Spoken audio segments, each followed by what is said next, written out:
Okay, everyone. It's 6:30, so we'll get started. Before we begin with the formal presentation and formal meeting, I'm just going to say a quick prayer to bless us and to hopefully have a good meeting. So, Ipui Kako. Aloha Keakua. Please bless those here tonight with aloha, open minds and hearts as we continue the journey to plot the course of the Hawaiian Homelands Trust over the next 20 years. We humbly ask for your wisdom and guidance in our work. In your name we pray. Amen. Amen. Aloha, everyone. My name is Andrew Choi. I'm the Acting Planning Program Manager at the Department of Hawaiian Homelands. And I'd like to thank you so much for taking the time out of your busy lives to join us this evening in the third meeting of our round one, part two session of the general plan update. For those of you who are continuing participants in our process, thank you so much for coming to multiple meetings. It really means a lot for us. For those of you who are new to this process, just a real quick overview of what the general plan update process is. 2002, the Commission adopted the first DHHL general plan. The general plan is meant to establish a vision and policies that guide statewide land management and DHHL programs for the next 20 years. So the update of the general plan will help guide the course of the department over the next 20 years.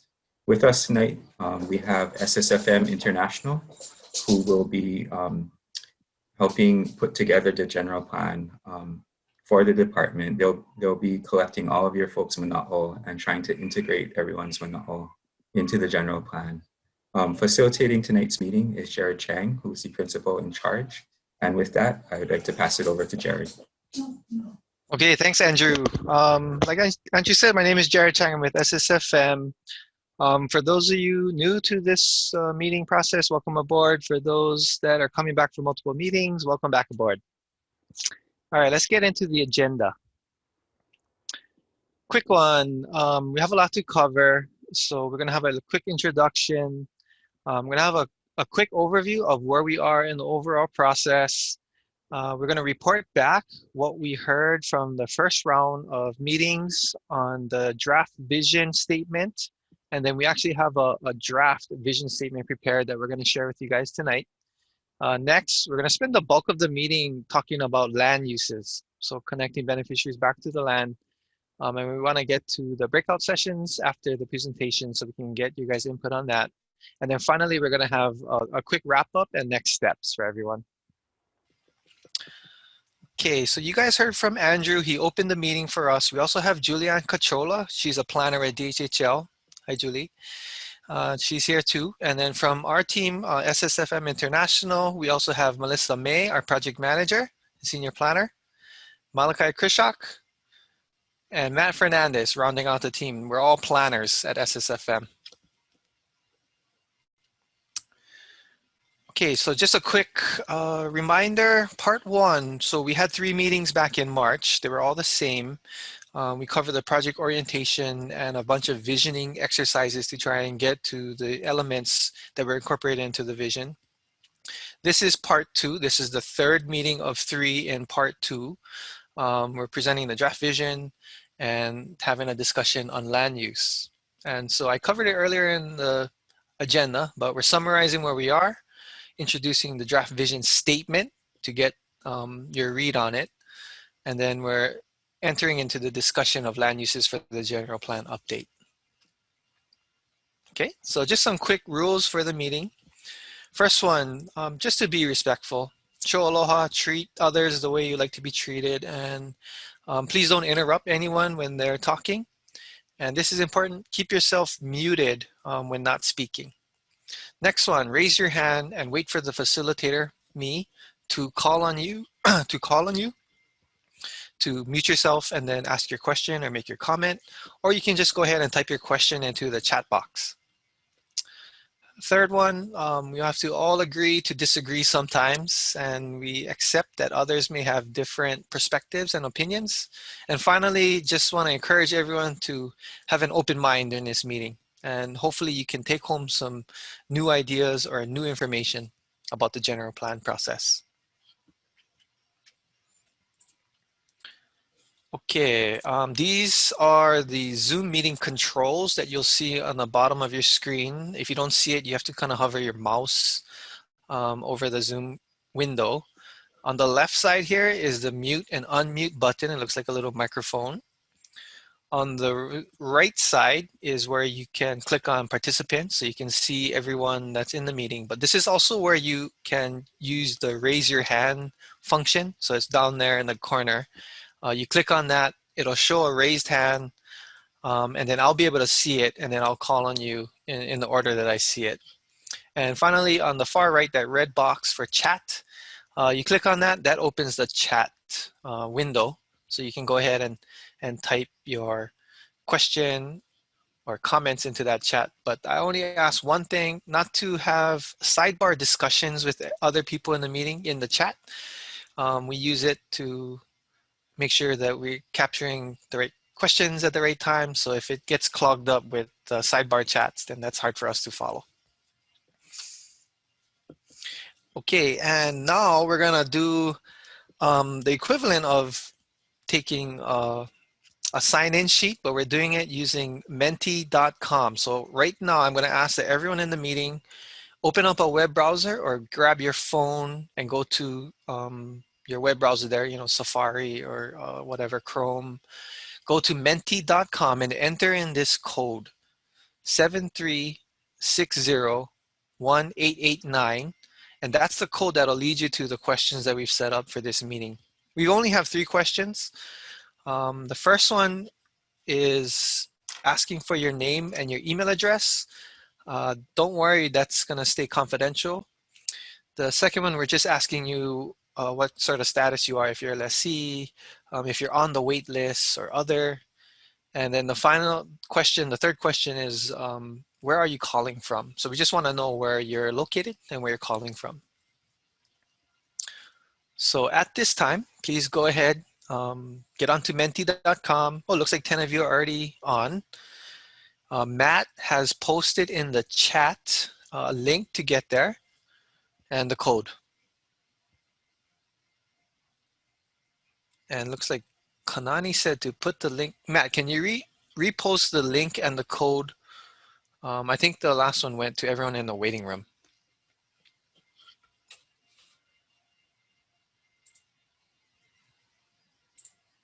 Great, thanks, Matt. All right, 14 of you so far. We got about 30 guys in this meeting. Okay, looks like we got a couple lessees, more on the waiting list, some with undivided interests, not converted, a little bit more lessees, and some other. Pretty good mix. I like it. Okay, why don't we go to the next question? This will just give us an idea where everyone is calling from, and it's that your responses show up in a little word cloud here. Hilo, oh, Texas, Waianae, Wamanalo, Maui, Molokai, Arizona, pretty cool. Kapolei.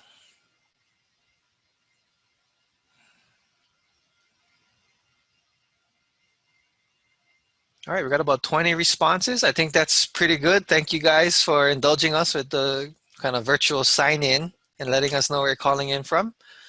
With that, because we have a lot to cover, let's move right into our first presentation with Malachi Krishak.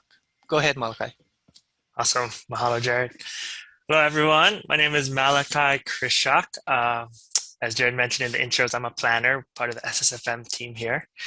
And just to kick things off, in this section, I'm going to be providing just a kind of basic overview of where we are in this general plan update process.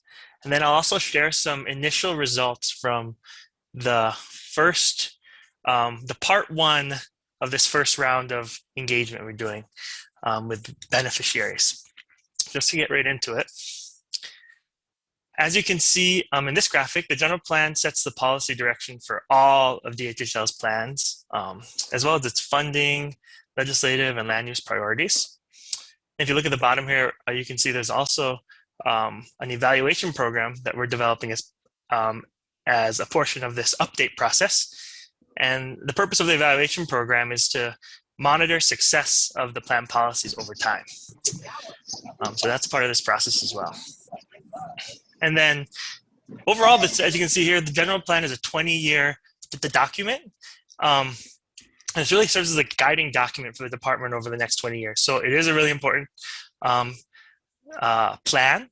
And so all your participation in it is really critical for its success. So we're really excited to see all you folks here. Really happy to see folks engaged throughout this whole round of meetings too, because it is a really big opportunity that really only rolls around every 20 years.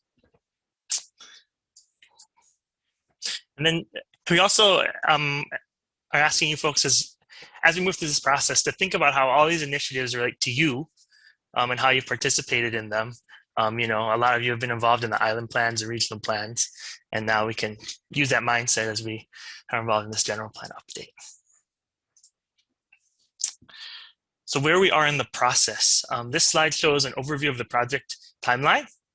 You can see that it's approximately a 2-year process, and we began in 2020. We started with kind of background research, analysis of policy issues, and we also did some interviews with former staff, some former chairs.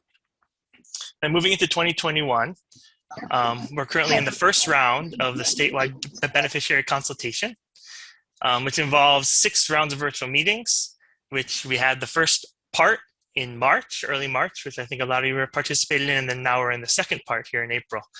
We also have an online open house, which I'll talk about in a bit, and hope that some of you had the chance to check out already.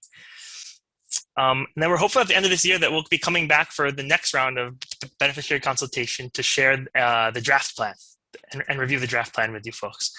And we also have 2 Hawaiian Homes Commission presentations anticipated, one prior to the release of the draft plan, and then one prior to the release of the final plan, which we hope to have ready around summer 2022. So some overview here. So next I'll talk a little bit about that part 1 of this round 1 of the beneficiary engagement activities, which we're currently at the very end of the last meeting of round 1. And so the first part of these began in early March. We began this round in early March.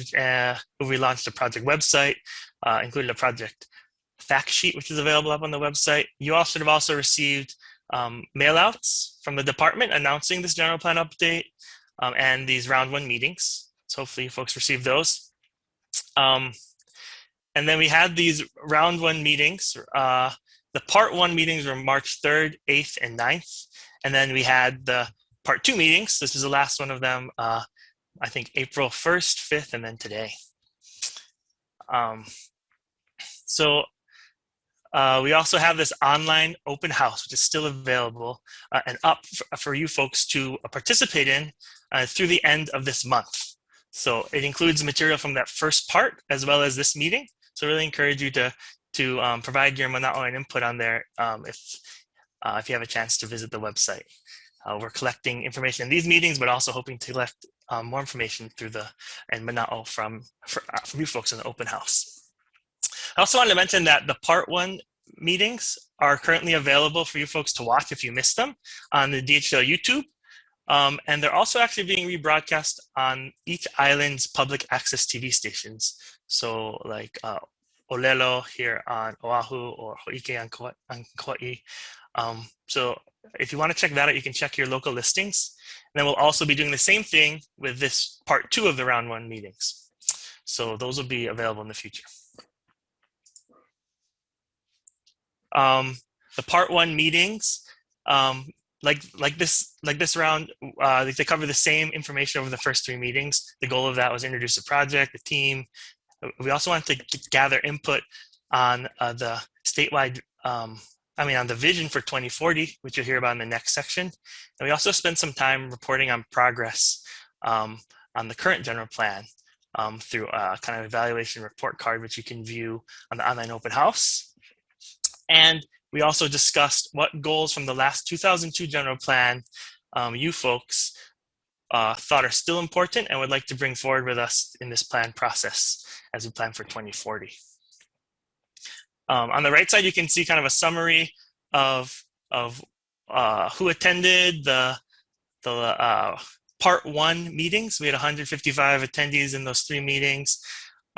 We did Mentimeter as well, so a little bit fewer people participate in the Mentimeter.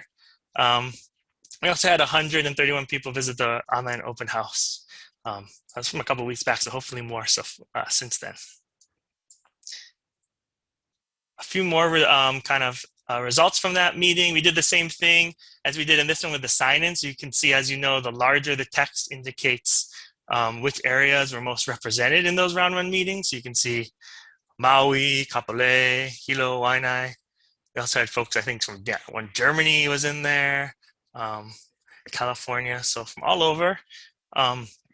And like today, we actually had a pretty good mix of lessees, people on the wait list, a couple folks, undivided interest who have not been converted. So we're really happy to see kind of a mix of representation in terms of what beneficiaries have been showing up to these meetings. And then lastly, as I mentioned, in that the part 1 meetings, we actually walked through all of the existing goals from the 2002 general plan. And we asked participants to share how important they felt each one of these goals was to them moving forward. And basically in terms of which of these goals do they feel are important to carry with us as we continue on this update process for this new general plan. And overall, everything was basically important. So we used a scale of 1 to 5, 1 being less important, 5 being extremely important. Everything was kind of in like the 4+ range. But we did have 5 goals that came out as, I guess, the most important overall in terms of consensus with the weighted average. And those were on the screen here. So the first one is utilize Hawaiian homelands for uses most appropriate to meet the needs and desires of the beneficiary population. That has to do with land use, which we'll talk about today as well. The second one was to substantially increase the number of residential homesteads awarded each year. The third was to increase the potential for beneficiaries to qualify for residential housing financing. And then the last two had to do with water, which provide access to quality water in the most cost-effective and efficient manner, and aggressively exercise and protect Hawaiian homeland's water rights. So that's just an overview kind of what we heard in that part 1. So we're really excited to have people here to continue the discussion in part 2. And I'm going to pass it off back to Jared in this next part, where he's going to talk about the other big portion of that part 1, which was the vision for 2040. All right, thanks, Malachi. Moving right along. So in this section of the meeting, I'm going to talk about, I'm going to report back what we heard on the development of the vision statement from part 1 meetings. And then we're actually going to provide a draft vision statement to test on you guys. So next. All right, so as a reminder, we're faced with the opportunity now to define the general plan's vision statement for the future. The vision statement is a description of the future destination for where we want to be in the year 2040. And in this description, we want to define what success looks like for the general plan. So what does a successful general plan outcome be? That's what the vision statement is. So what you're seeing here is just a graphic, but I want to explain a little bit. So based on the input we received to date, we basically were able to identify an overarching vision theme of self-sufficiency. Yep, there it is. And then everything else we heard, we put into 3 general buckets that we're calling vision elements. And these are the things we're going to focus on. So self-sufficiency and the vision element buckets. And the vision elements that we'll talk about is connecting beneficiaries to the land. That's 1. Healthy and sustaining beneficiaries. That's 2. And sufficient funding and resources. That's the 3rd bucket. So together, this encompasses the vision elements to address lands, people, and resources. And this allows us to start thinking about making connections with the values that we heard with actions. Okay, next. So starting with the first overarching vision theme of self-sufficiency. Self-sufficiency was the #1 theme of all the input that we heard on the vision, and it as a reminder, it's also part of the current department's mission statement presented in the past general plan. So what we heard on self-sufficiency really validated that self-sufficiency is to remain a critical part of the vision and would be in the right place as the overarching theme that applies to all parts of the trust. That includes the lands, the beneficiaries, and the department. So on this slide, we have some bullet points that summarizes basically what we heard. These are things that we gathered through our open house website and the 3 meetings that we had in part 1. And also we got some quotes in here in the bubbles. So I'm not gonna read the quotes, but you guys can take a look. So these are just some of the quotes that we wanted to highlight. So some of the key ideas that we heard on self-sufficiency, working together. So this first bullet, working together, DHHL with the Hawaiian Homes Commission will work with beneficiaries to collectively build self-sufficient communities through improved relationships.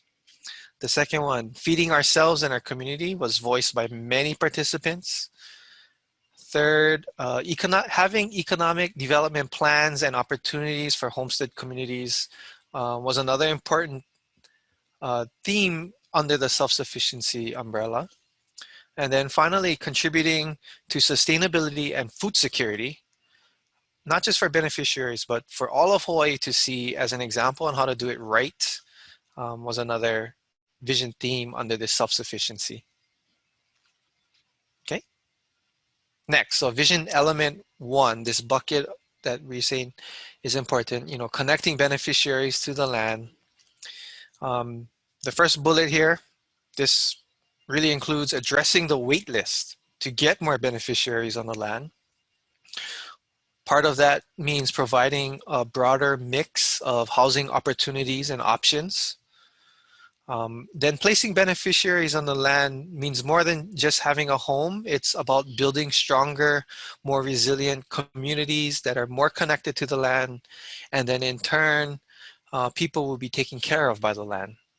So this goes back to promoting and encouraging more traditional relationships between the land and beneficiaries.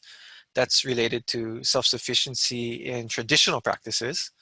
And then finally, placing beneficiaries on the land to help foster a sense of stewardship for the Aina and its resources so that the Aina can return to a place where it better nurtures beneficiaries through generations. So from kupuna to mo'opuna. Okay, vision element 2, having healthy and sustaining beneficiaries. So this vision is described as a relationship where beneficiaries are empowered and the parties of the trust are working together towards a shared vision. So working towards the same direction. This means communication between the Hawaiian Homes Commission, the department, and beneficiaries is regular, accessible, and transparent.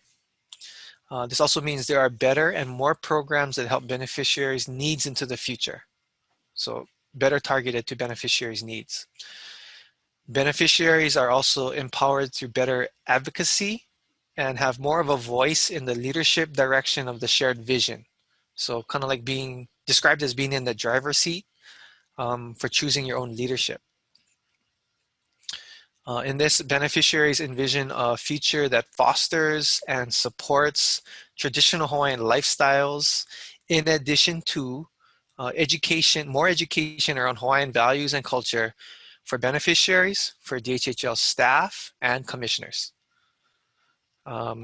Beneficiaries are tied to less debt and benefit from more financial independence, which will in turn lead to more empowerment and having more choices and opportunities to get on the land. And finally, the vision addresses blood quantum issues long-term with succession. So looking at the future legacy and ability to pass on to future generations, another mo'opuna related idea. Okay, third vision element. Having sufficient funding and resources is important. So it envisions ensuring sufficient funding for DHHL, and that can come in different forms. We'll be able to talk about that more. Better use of revenues for betterment of beneficiaries. Okay. Securing department and beneficiary rights to resources, such as water, among other things. Also having the right infrastructure in place in beneficiary communities and homesteads. The right infrastructure means being able to succeed and thrive. So getting beneficiaries on the land. Protecting the existing lands in the trust for the best uses that benefit beneficiaries. Acquiring new lands and the fulfillment of outstanding debts is another idea under this. And then finally, having sufficient funding and resources involves leveraging partnerships with other Hawaiian organizations that serve Hawaiians for the betterment of Hawaiians as well as beneficiaries. So partnerships, very important also.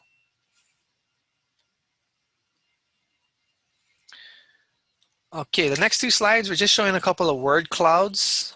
This first one is a word cloud of beneficiaries, words that we collected in your comments or whatever, verbally at the meetings. This just helps us to identify the most important ingredients in a visual format for successfully achieving the vision. And then just going to read off a few of these, people, governance, next generation, kuleana, vision, funding, land, resources, water. So just visuals showing some of the words that we got a lot. So to create improved conditions through the vision, one of the tasks that we have together is to adapt and improve upon the relationships between these elements of for success. Okay, next slide. Last word cloud, so principles for success. So these are basically the values or the principles for success, again, taken from beneficiaries' words. These are the principles that will help guide our actions that must be taken in order to achieve the vision. And I just wanted to highlight some of them, like communication, stewardship, transparency, place, helping each other, ohana, land, partnership. So just to give you a sense of what people were saying in the first round of meetings. Okay, in this next slide, I'm going to read our first cut at a draft vision statement.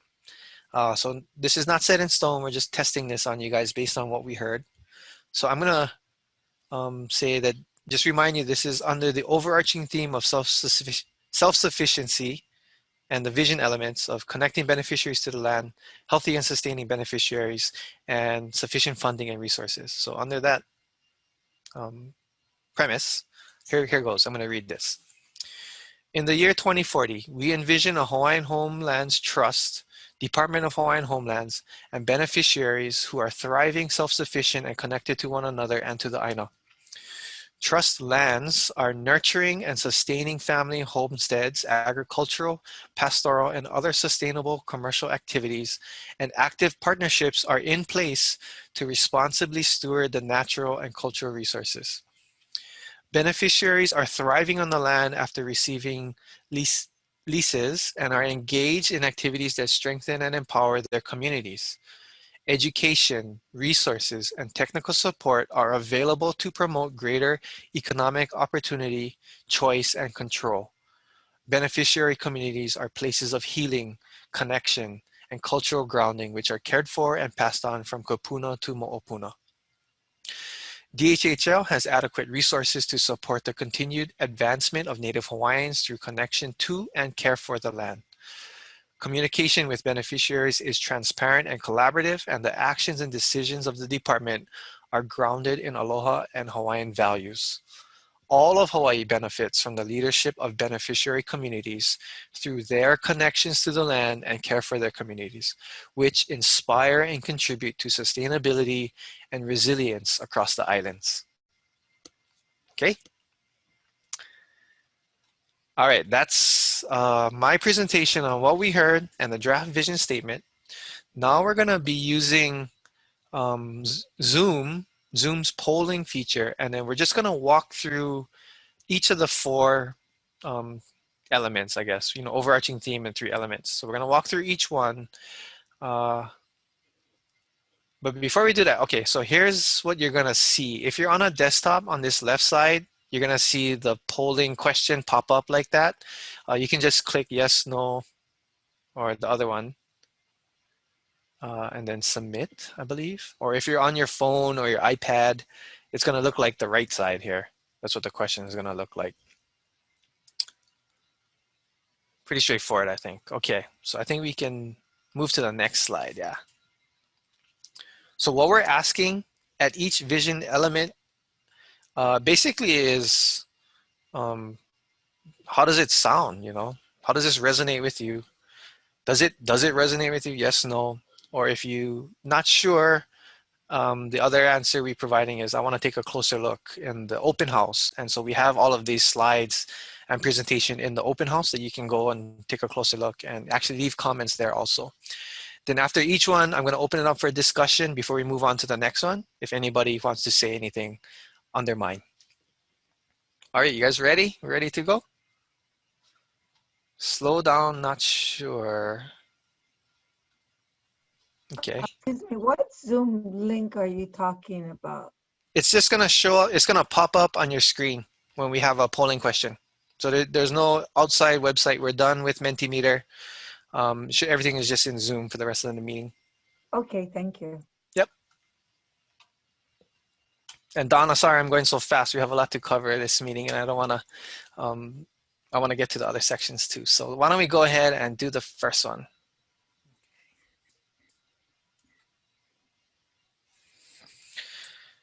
Okay, now everybody should see the polling question window pop up.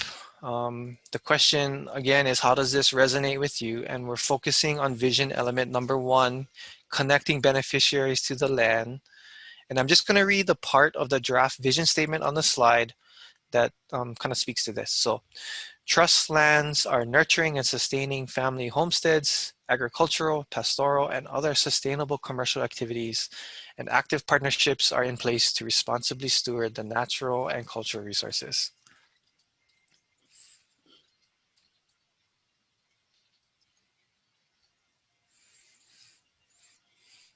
Okay, I can see the results coming in. We have about 70% right now.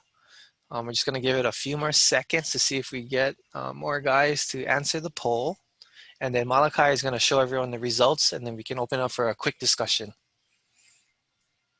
And it looks like Melissa has posted a link in the chat.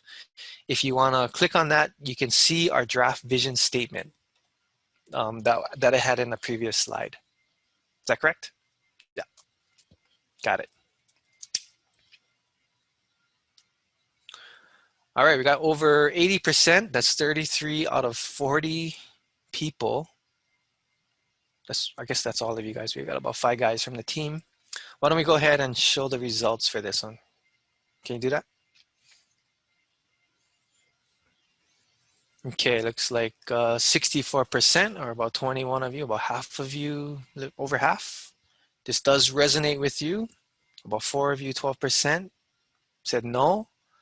And about a quarter of you want to take a closer look in the open house. Does anybody have any questions on this one, or have any thoughts they want to share with the rest of the group? We can open it up for discussion right now by raising your hand in the chat window.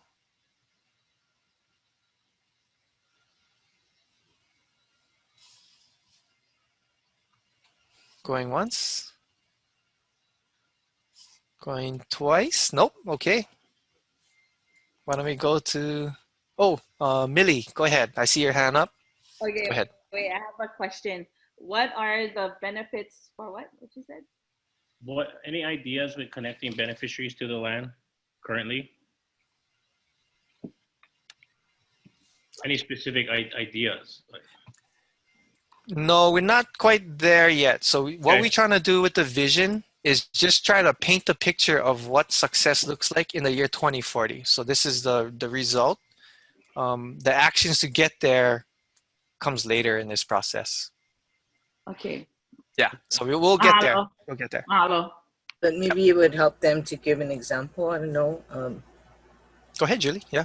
So, for instance, we have conservation lands, and people basically, you want to conserve resources, so you don't want people going all in there. But maybe we could use it to connect students or community people to do reforestation work, for instance, or steward cultural resources. Those are different ways we can connect with lands and resources in the conservation district. That's an example.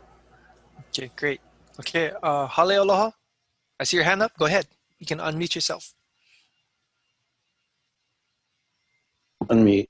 Oh, I said no, only because I'm not really clear when you say connecting beneficiaries to the land. Like, what does that mean? Just plop them on the 40-acre lot. They live on 1 acre and 39 acres. Nothing happening.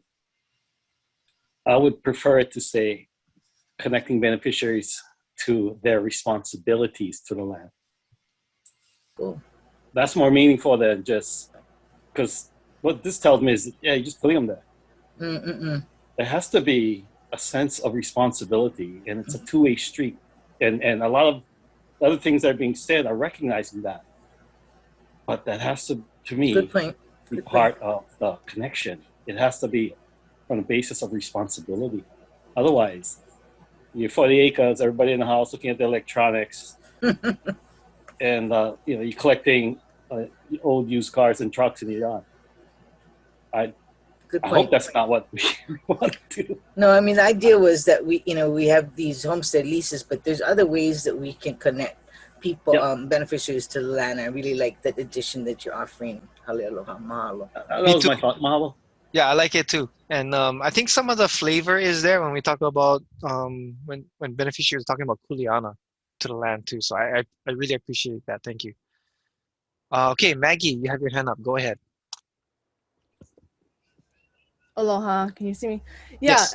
just to follow up with Halealoha in terms of the kuleana to the lands. And I know that some folks, say for example, Kupuna, who may be on the wait list that would not benefit from having 5 acres of ag land, but may benefit from having an apartment with a common area that has a community garden or tower gardens that they could maintain a small little food secure system. So I think that it has to be appropriate to the vision for the Kanaka as well. And each will be unique.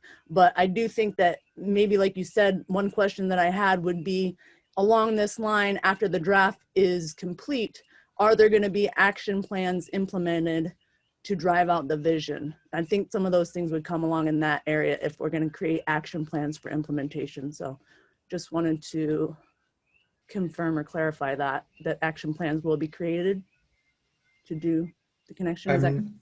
I'm not quite sure what you mean by an action plan, but what the general plan will have are policy statements that would help to implement the vision. In one of the earlier slides that Malachi had presented, the department has a planning system that consists of various levels of plans.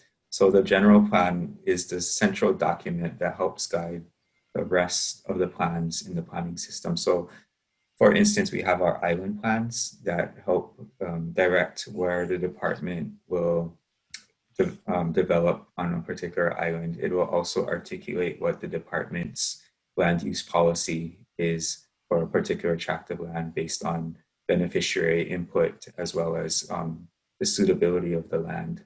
And we also have regional plans, which are, I think what you're talking about more specifically is where there's specific action projects that we articulate in greater detail what the action steps are. So the general plan. So the general plan helps to frame and provide general guidance on the direction that the department will go. So it's one part of a larger planning system. Yeah, I understand the system. Thank you, Andrew. I appreciate the clarification. And one thing that we've found, this is the year for also the general plan update and the comprehensive economic development strategy update. And one thing that we found is that everyone comes out of the word work every 20 years or every 4 years to update the comprehensive economic development strategy, but then the plans sit on the shelf for the next 10 years and don't have any implementation. So I just want to make sure that as people are coming forward to provide their collaborative input on these draft documents, that we'll have assurance that there will be measurable outcomes and measurable implementation along the way, so that this isn't something that just says, oh, we brought everyone together, thanks, and now we're going to go do our own thing, and this is a plan that sits on the shelf to show good face. That's all I'm saying. That's a great idea. And I think that's what we want to have too, is measurable outcomes that we can use to track the success or shortcomings of implementation. And if there are shortcomings, how can we readjust to do better? So thank you for that. Awesome, thank you. Yep. And a planner's kind of worst nightmare is you put a plan together and it sits on a shelf. No planner wants that. So that's our challenge too, not to let that happen. There's some added comments in the chat box. Let's see. I see get beneficiaries on the land and the action plans can be in tandem. The department's planning system hasn't been terribly effective. I appreciate Maggie's comments. The department's land use policy is old and doesn't have strong off-the-grid examples. Okay, let's use this to fix that. Okay, I see some hands, so I'm gonna go to that. Cora, go ahead. I was just wondering, as you were reading, it's almost taken away from the act in itself of, commercial. It's, why not mercantile? One thing that are missing is self-determinations. I mean, those are all important stuff when you come to the beneficiaries, especially when you look at the Rehabilitation Act.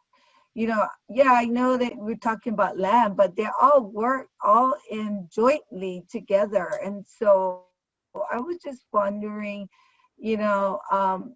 I would like to see more of the same type of wording. That's all. Okay, great. You know Thank what? you. My mom is here, got two of us, so she's at least C. So she wants to say something. Yeah, I would just want to say that put the people on the land. That's what is so hard for us, the waitlisters. I waited 49 years before I got on the land. And it's gonna be my 10th year anniversary. And you know what? We all old already. You gotta get the one with the 50%, and to follow up, you cannot get the younger ones to come and jump on above of all those on the waiting list. It's not fair. So I was thinking that, that everything we're doing is for outsiders than for our own. Why we have to fight for everything that we have that belongs to us? And we are always going to have to go and fight our own to get it. We already been set aside to have everything in progress already. So you know what, I look at all these big words, it gets me confused. What is what we're gonna go for? So that's why I'm reading up on this thing, and I needed to share that with you. Okay, you guys. Thank you. Thank you for that. Okay, Kate Johnson, go ahead. Hi, aloha. And thank you for all of the mana'o from the ones that came before me right now. I did say yes, but I think that's everybody's ultimate goal, is that we're on the land. Like this Tuesday that just spoke, I've been waiting for 42 years on the waiting list. And it is frustrating. I think a time frame needs to be put into place. I think, DHHL needs to set goals to move this along faster. I did submit some mana'o that in the next 5 years, if we could get 20% a year of leases on the land. I mean, not leases, but waiting applicants on the land, it would be more real. I mean, because the goal has always been for DHHL to connect beneficiaries on the land, but the timing has been so slow that, you know, there's really no excuse. I mean, people buy lands every day in Hawaii. I mean, if you just said, here is to the applicant, here is the land, go do your thing, you know, and if you have to submit some plan, enforce that. So I get excited only because it's frustrating. And I'm sure I'm not alone in this frustration, but really we need to put some time frame on DHHL and hold them accountable. I mean, we have Kuleana, but also DHHL has Kuleana. They need to be responsible for that and get us on the land. There's too many people, I mean, that have been waiting that did not get their land. And so I'm just really wanting to stress that we really need to put a time frame on the Department of Hawaiian Homelands to help us to get on the properties within, you know, a very doable time frame. I don't think it's too hard for DHHL. If you want to do it, you can do it. Thank you. Thank you. Yep, good stuff. Why don't we move to the next one? We got two more of these.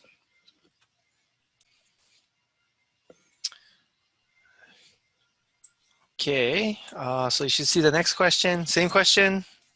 How does this resonate with you? Having healthy and sustaining beneficiaries. Just going to read this bottom part here in case you guys cannot see it. Beneficiaries are thriving on the land after receiving leases and are engaged in activities that strengthen and empower their communities.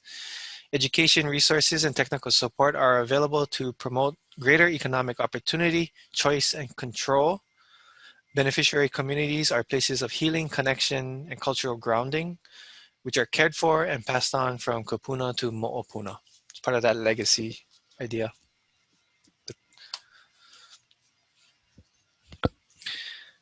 All right, got about maybe about 40% have voted. I think there's about 45 of you guys. Got about 60%.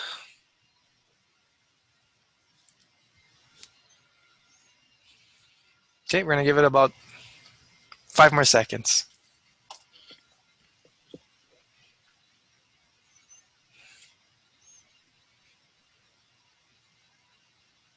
All right, we hit the 80%. Why don't you show us the results, Malachi? Okay, pretty close numbers here again. About 63% said, yes, this does resonate with you.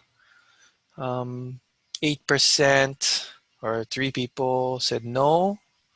And then another quarter of you, give or take, want to take a closer look.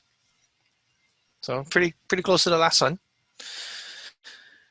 Open for discussion. Anybody have thoughts they want to share on this vision element?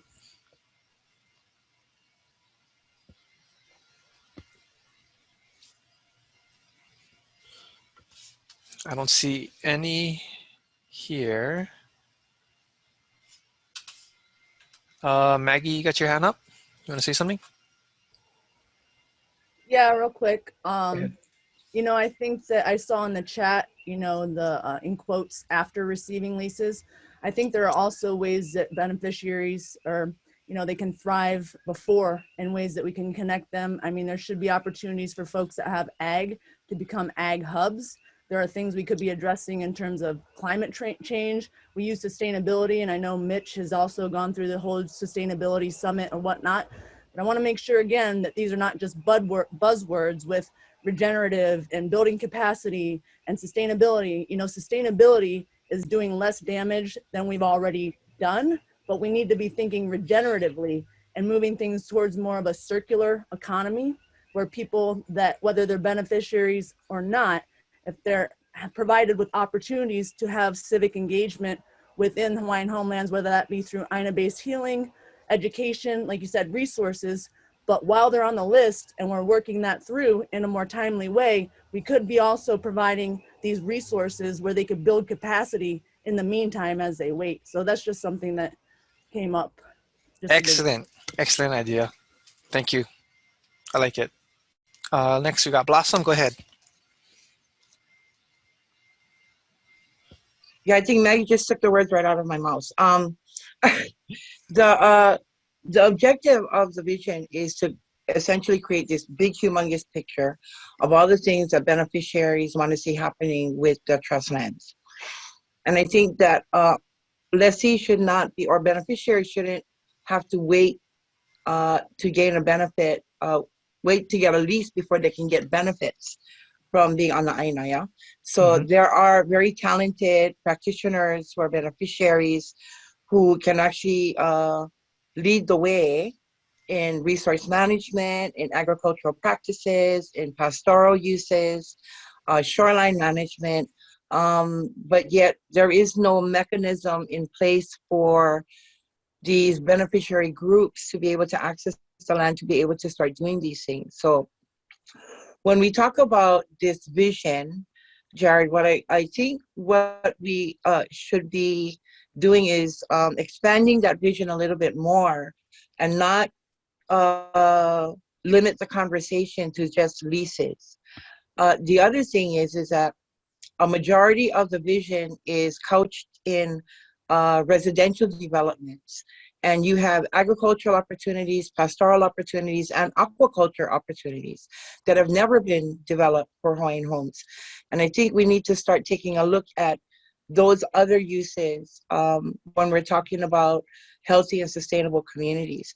We can't be talking about food sustainability and we're not looking at bringing ag and pastoral uses onto the same level as residential developments, okay? And then I think the other thing is that a lot of this mana'o that's coming forward puts a lot of the kuleana on Hawaiian homelands to help beneficiaries do this. And what I think that when we talk about capacitizing our beneficiaries and our communities, there needs to be a very much clearer vision for beneficiaries on how that's going to be happening. So when Cora mentioned about mercantile licenses and why only commercial, well, the commercial areas are for the mercantile licensees because mercantile licenses are businesses, okay? But we need to make sure that we can make that connection, yeah? So most of the non-homesteading uses for commercial lands are being utilized by non-beneficiaries, okay, or non-native. And there's no place in that conversation for the beneficiaries, who are the small business owners, who can actually gain access to those lands through a mercantile license from the department. So, you know, getting a little bit off that, but I think when we talk about the action steps or the goals and objectives, we want to make sure that the vision statement provides the rule necessary so that we can do that kind of work. Thank you, Blossom. I think that's entirely appropriate and a good comment for the sustaining beneficiaries. So thank you for that.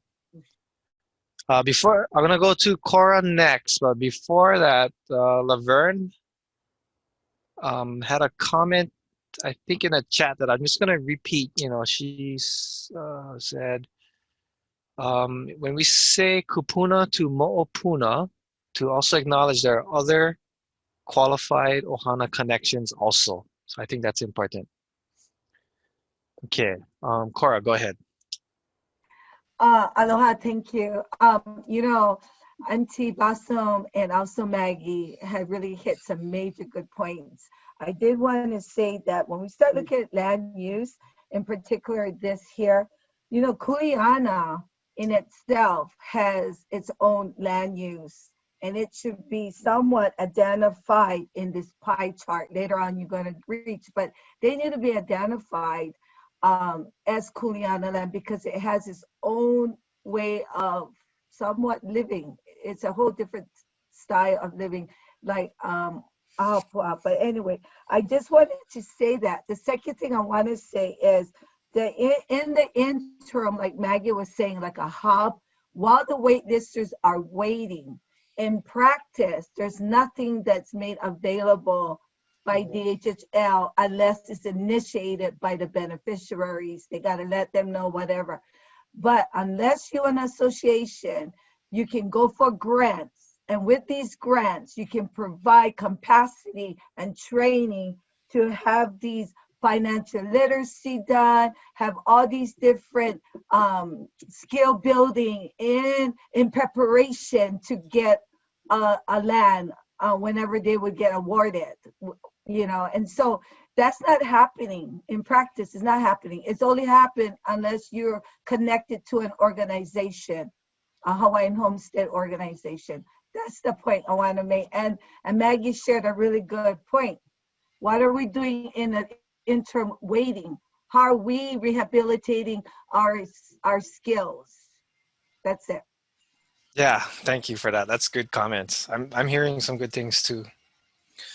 Ha'amaoliola also said DHHL should show us how to farm in Panaeva on rock soil, which kind of comes back to what we've been hearing too about, you know, taking a closer look at each community or area in particular that when you're planning for stuff. So that's in line with what we've been hearing at these meetings also. Okay, we got one more. Let's go to the last one.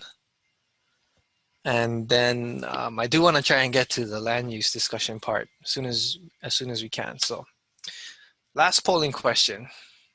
Oh, sorry, no, two more. Okay, let me read this statement down here again in case you cannot see it. In the meantime, go ahead and answer the poll. Vision element 3, sufficient funding and resources. DHHL has adequate resources to support the continued advancement of Native Hawaiians through connection to and care for the land. Communication with beneficiaries is transparent and collaborative, and the actions and decisions of the department are grounded in aloha and Hawaiian values. Okay, go ahead and answer the poll. Got about a quarter of you in. Gonna give it about half a minute more.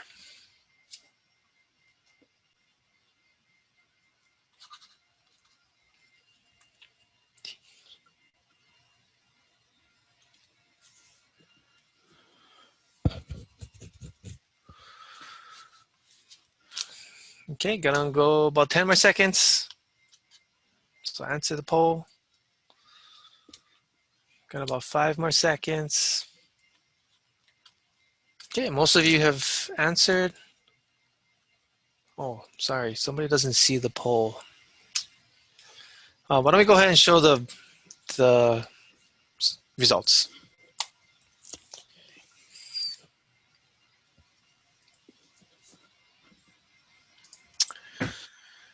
All right, for this one, having sufficient funding and resources. For the yes and no's, a little bit more on the no. Almost half and half, and almost half the group wants to take a closer look in the open house. Okay, open for discussion. Anybody? Looks like I got a hand up. Oh, Blossom, go ahead. Thanks, Jared. I think, you know, I'm not sure if all of our beneficiaries really understand how the department has to function in terms of sufficient, when we talk about sufficient funding. So I just want to bring this forward. So in 2009, there was a lawsuit against the state of Hawaii for a violation of Article 12, Section 4, I believe it is, that the state failed to provide sufficient funding for 4 purposes: administration and operations, homestead lot development, loans for homestead, residential, ag, and pastoral uses, and rehabilitation. So those were the 4 purposes. And consistently since 1959, the state of Hawaii failed to provide the department with the kind of funding necessary to move all of these wonderful opportunities forward for beneficiaries. When we talk about sufficient funding, we're talking about not just paychecks for the department, but we're talking about construction costs for homestead developments, whether it's residential, ag, or pastoral, or aquaculture in this case. And the other part is that it also needs sufficient funding to maintain the existing homesteads, okay? In the last budget cycle request, the department had a CIP budget that was around $600 million. And $270 million of that money was just to fix existing infrastructure in places like Papakolea, Nanakuli Waianae, Maku'u, Keokaha, Anahola, Ankauai, right?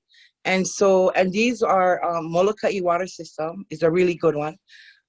These are longstanding maintenance issues that have been ignored by the department, not because they wanted to, but they just didn't have the funding to actually do the maintenance and management. And then doing homestead lot developments.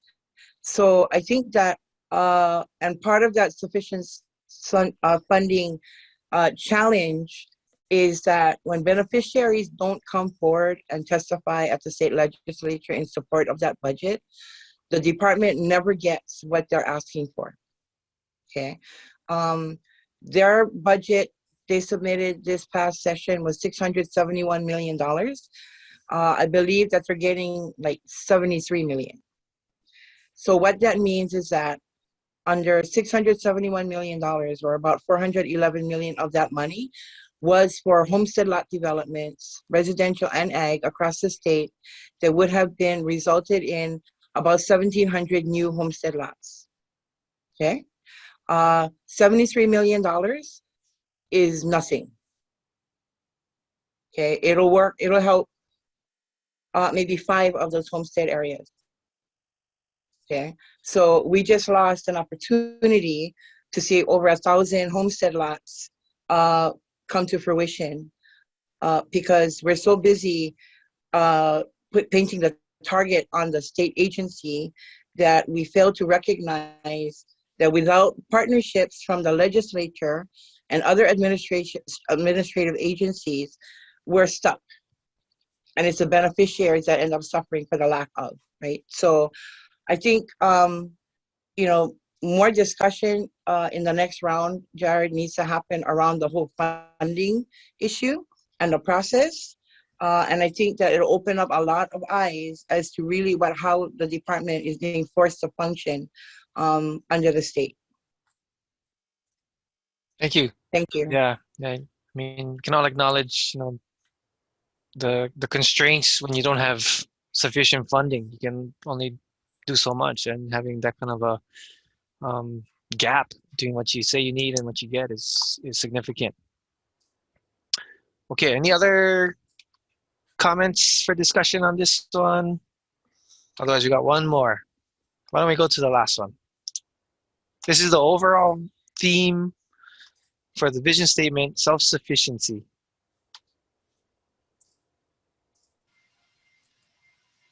Okay, poll is open. Same question. I'm gonna read a little excerpt from the draft vision on the slide here. All of Hawaii benefits from the leadership of beneficiary communities through their connections to the land and care for their communities, which inspire and contribute to the sustainability and resilience across the islands.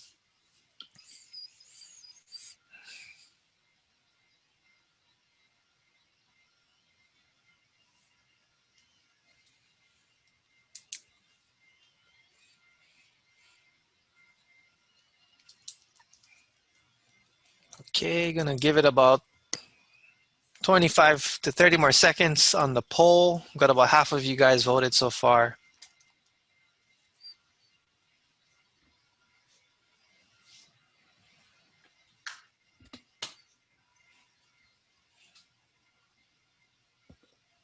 Okay, got about 5 more seconds.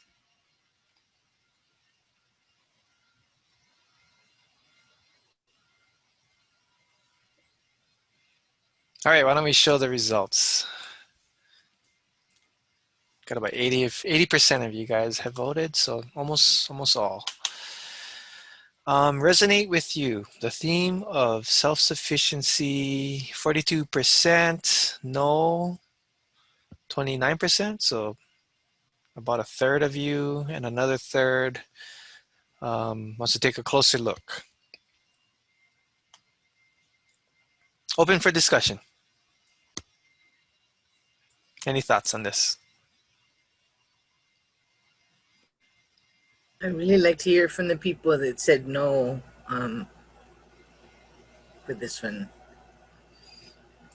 Me too. Anybody that said no, this does not resonate with you? Care to share the reasons why?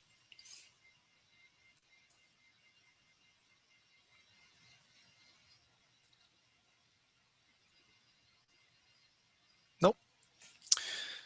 No hands up either. It helps us fine tune it. I mean, you know, it's right out of gate, so it's raw, and with your input, we can make it better.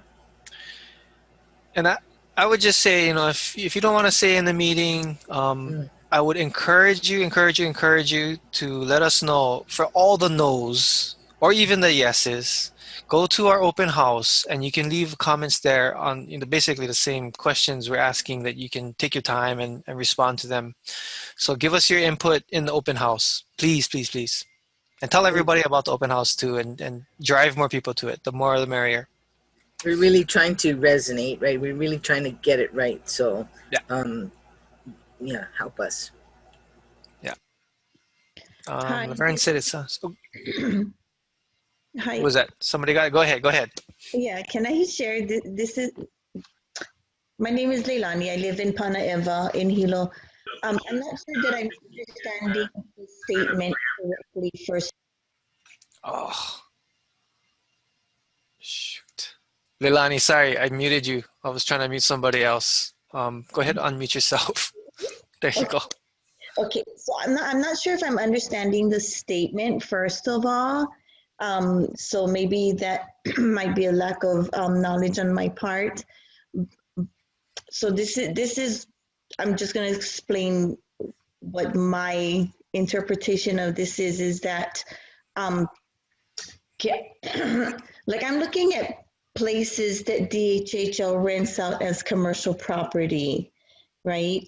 The new outdoor mall area in Nanakuli, is that DHHL property?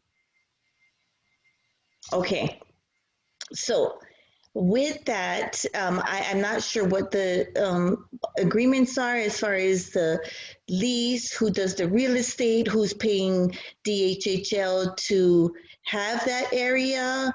I have a small clinic here in Hilo that I rent from it's not on DHHL. I rent a space from a private owner here. And I was looking, I'm from Waianae originally, and I really want to extend the same kind of service on the Waianae coast. And with the new mall, I called the realtor. They quoted me $3,000 a month for a 1,200 square foot space next to Pizza Hut that I had to put up all the costs for creating the clinic in that area. So here's my question is, okay, so where does all the money that DHHL is receiving from leasing these lands to commercial property, how is it benefiting the Hawaiian people, especially the ones that have been waiting forever? for, my uncle died a couple months ago, just waiting for pastoral land. And these people are dying and dying and dying. The blood quantum is dropping lower and lower and lower. We see commercial property being rented out, but I don't know how it's giving the Hawaiian people a place to live. Rent is getting more expensive, and it's frustrating. I'm very grateful that I have my grandmother's property to live on. I'm extremely grateful for that. But I feel for, people who wait forever and five, 3, 4 families living in the same household. Okay. Yeah. I just want to say, mahalo for that, Manao. I do think the department can do a lot better in communicating how the revenue that is earned off of Hawaiian homelands is utilized to benefit the beneficiaries. I do think that is a policy statement that we should include in the general plan, that the department should better articulate how it spends trust funds for the betterment of beneficiaries. Just one specific example I'd like to give you about how that trust fund is used. We were lucky that the Hawaiian Homes Commission approved funding for a Kuleana homestead project on Molokai.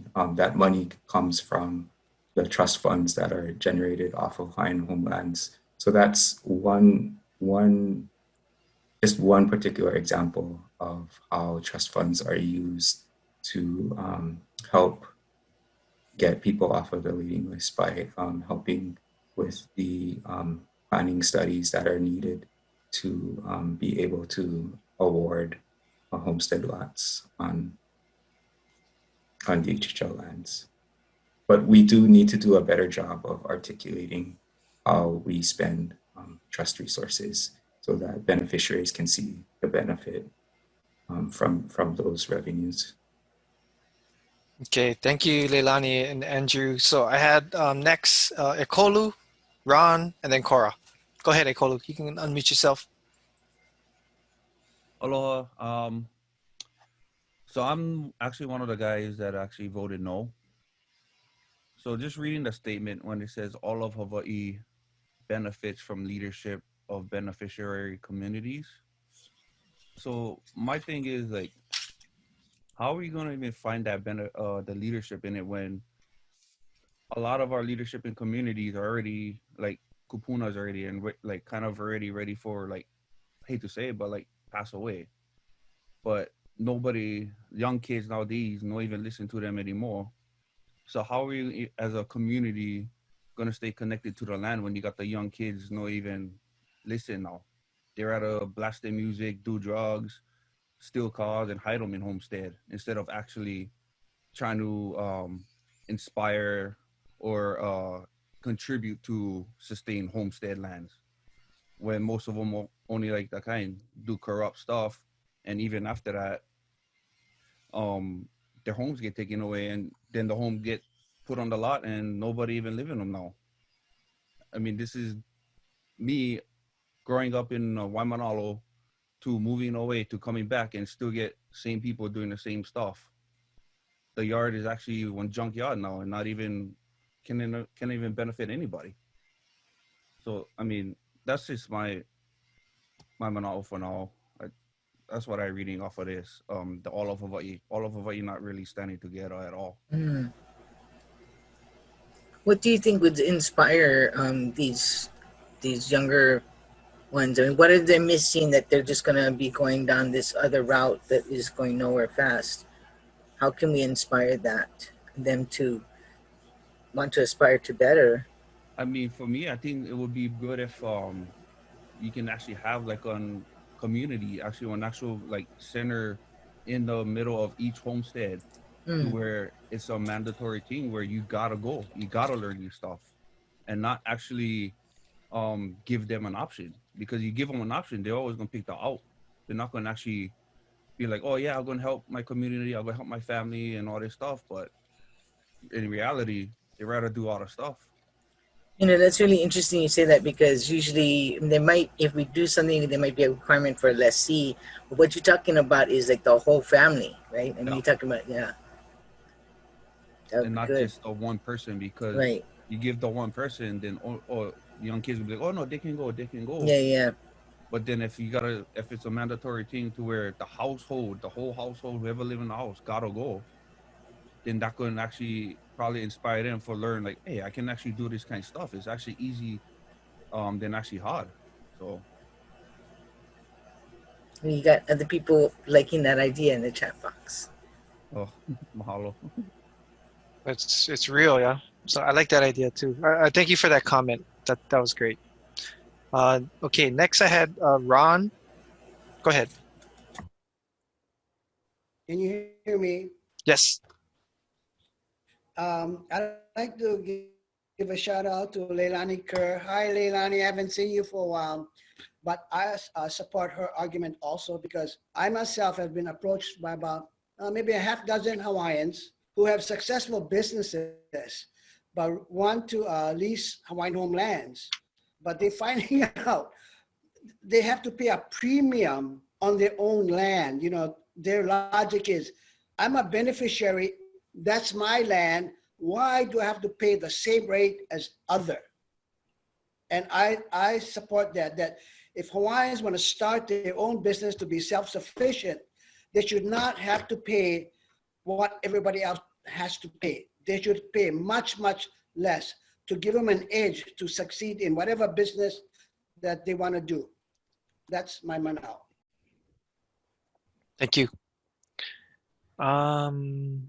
Looks like Maggie. Go ahead. Thanks for that comment, Ron.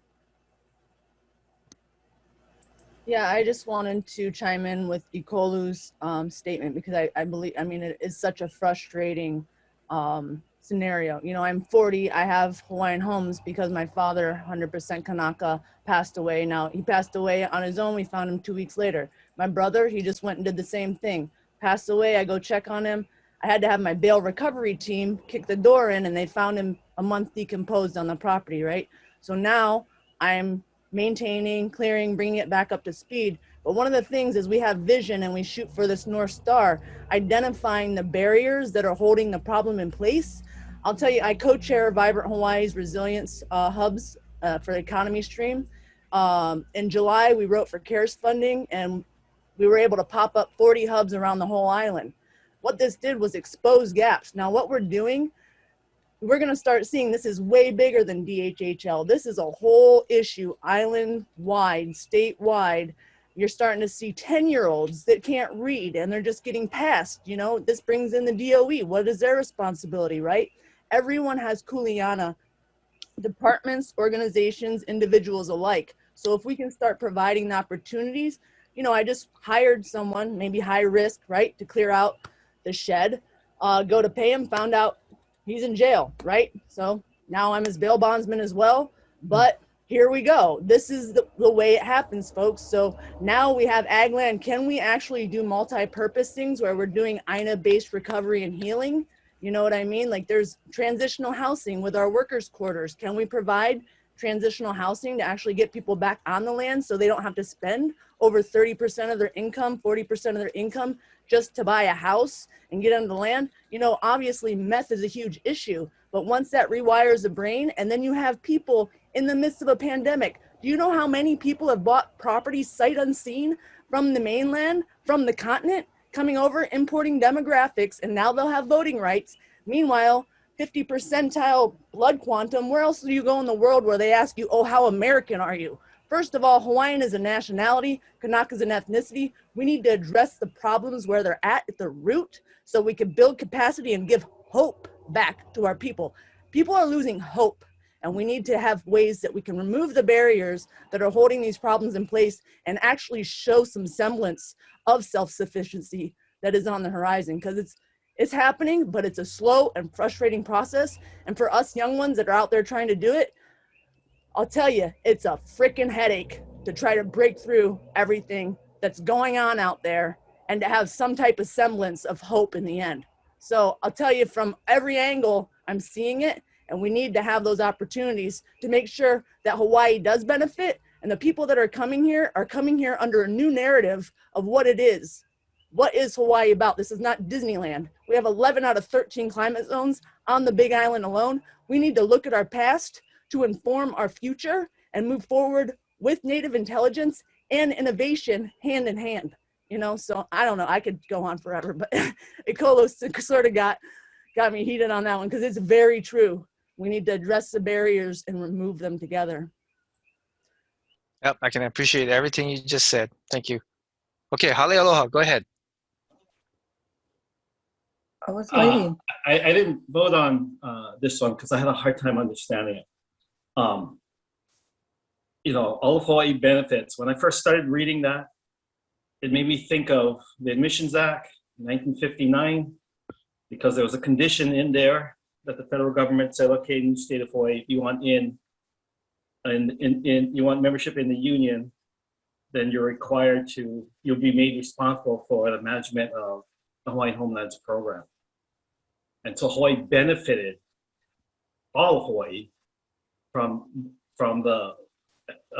that condition and the state of that. But then the state of Hawaii continued the practice of the territory and raided the Hawaiian Homes Trust to the tune of a $600 million settlement.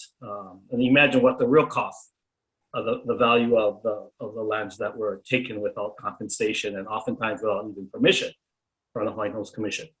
And so I was kind of struggling with this because, to me, self-sufficiency means we're doing this all on our own.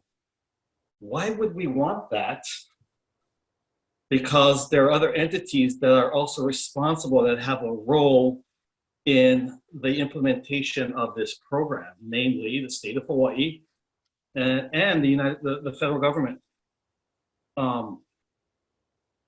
To have the way the Hawaiian Homes Trust was mistreated by the state of Hawaii, and for us to say that our goal is to be self-sufficient on our own, irrespective of that, I couldn't wrap my head around it. I would prefer that the goal be effective networking, which I heard mentioned earlier in the beginning of this meeting, so that all the responsible entities, including the state and federal governments, live up to their responsibilities, live up to their duties and their roles with regards to this trust. But to pin that all on us, I'm not sure if that's what this is meant or intended to mean, but it didn't compute. So I kind of like what Nicola was saying, because I was just having a hard time thinking that, why would we, in terms of our long-term sustainability, that be a function of just ourselves and the trust itself? Because this program was designed where those who took advantage of Hawaiians and took our kingdom and took our lands were put in a position to do something about it. So they have to be part of the solution in terms of funding, in terms of easing of laws so that we can have better access to water resources. And the main thing is that they contribute significant and sustainable funding so that we can address the infrastructure needs, which Blossom talked about earlier. So I just wanted to explain why I didn't vote. I just couldn't figure this out. Yeah, what incredibly thought-provoking comment there. I think you're 100% on. We need to define this much better. Thank you. My mind is a little bit racing too after what you said. So, okay. Anybody else? Otherwise, we're gonna move on into the land use. Okay, Cora, go ahead. I think Ayala has a really good point. I did want to say that, in all honesty, trying to paint a really beautiful picture and what really our people have gone through, it's not really pretty.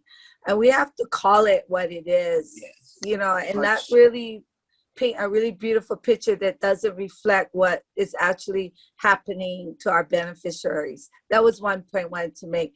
The second point is, we talked about funds, and about resilience and sustainability.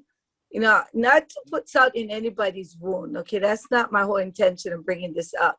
What I wanted to show is that when the casino thing started happening, quickly it was done. You could get access money for $600 billion, everything. And it wasn't because it wasn't, the champion was not a beneficiary.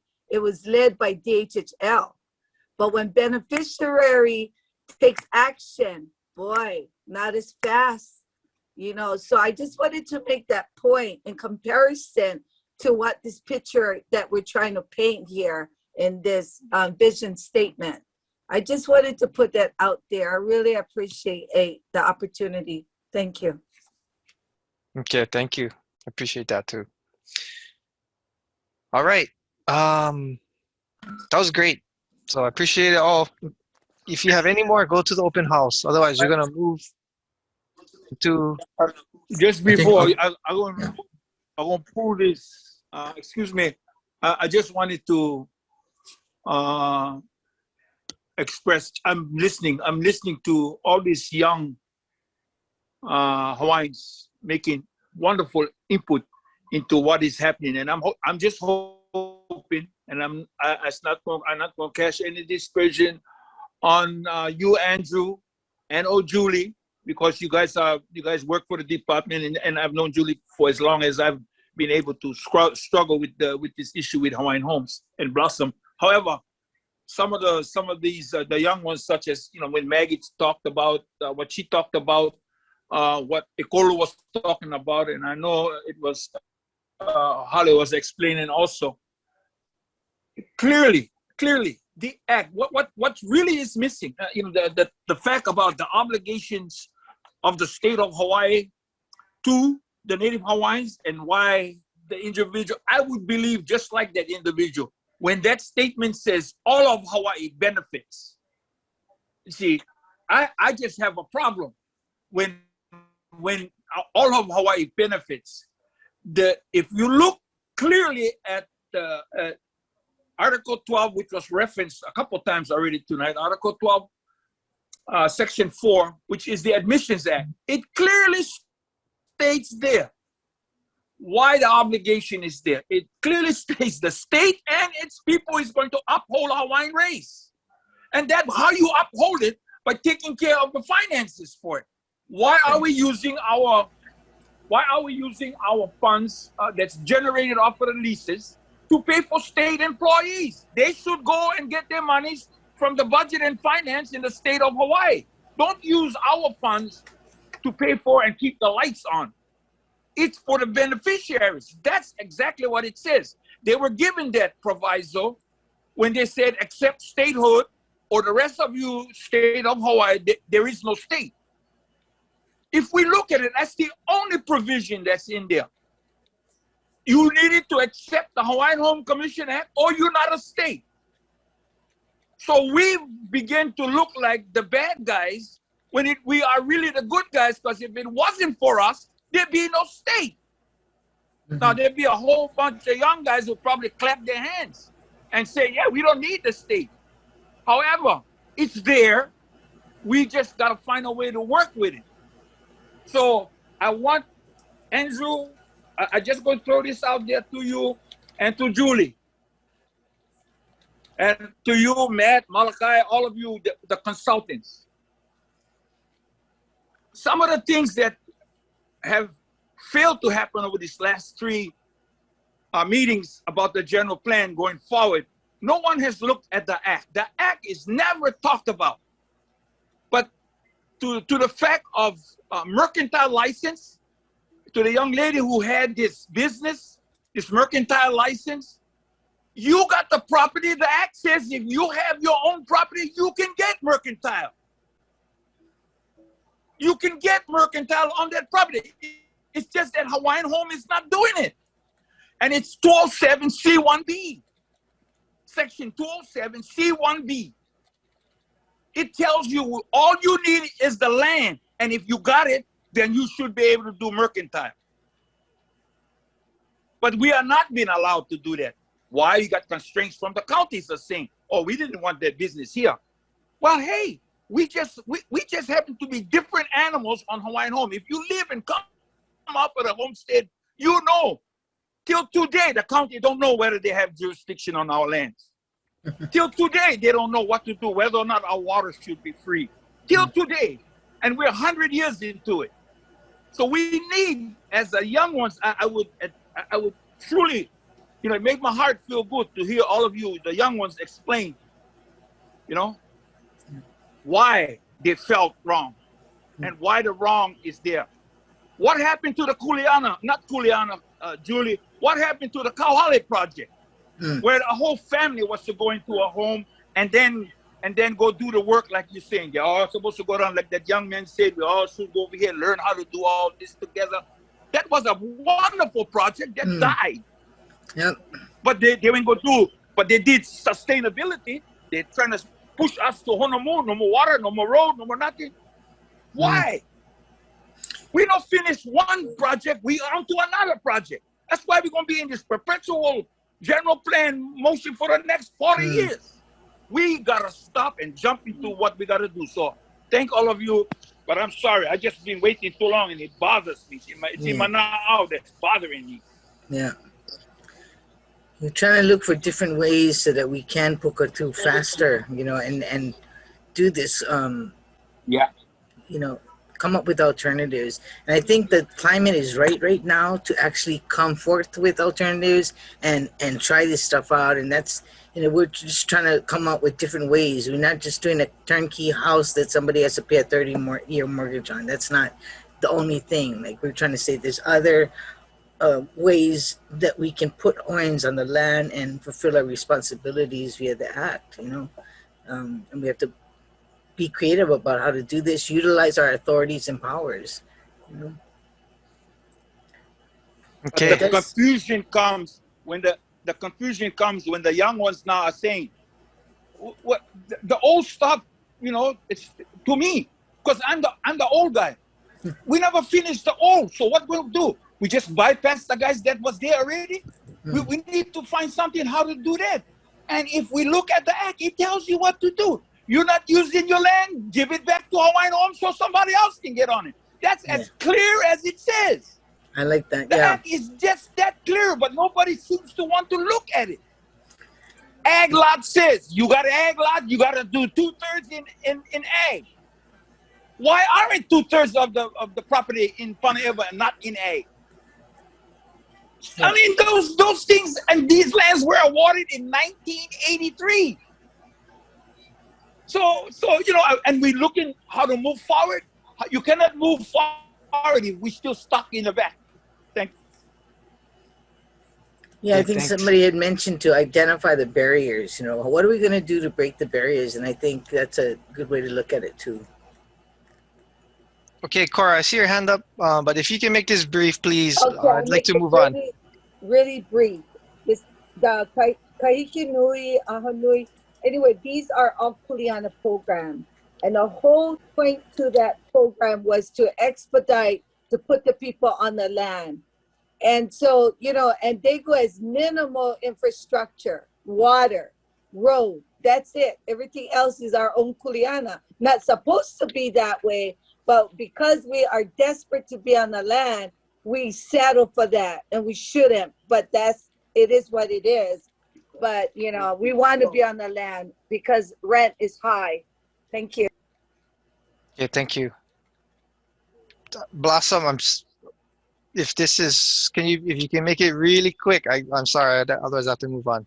Go ahead. Okay, no, yeah, real quick. So regarding the Kuleana homesteading program, Kuleana homestead is raw land. There is no water and there is no roads. Okay, so, and those are for the beneficiaries that want to live that lifestyle. And, you know, I just wanted to clarify that, Jared. Thank you.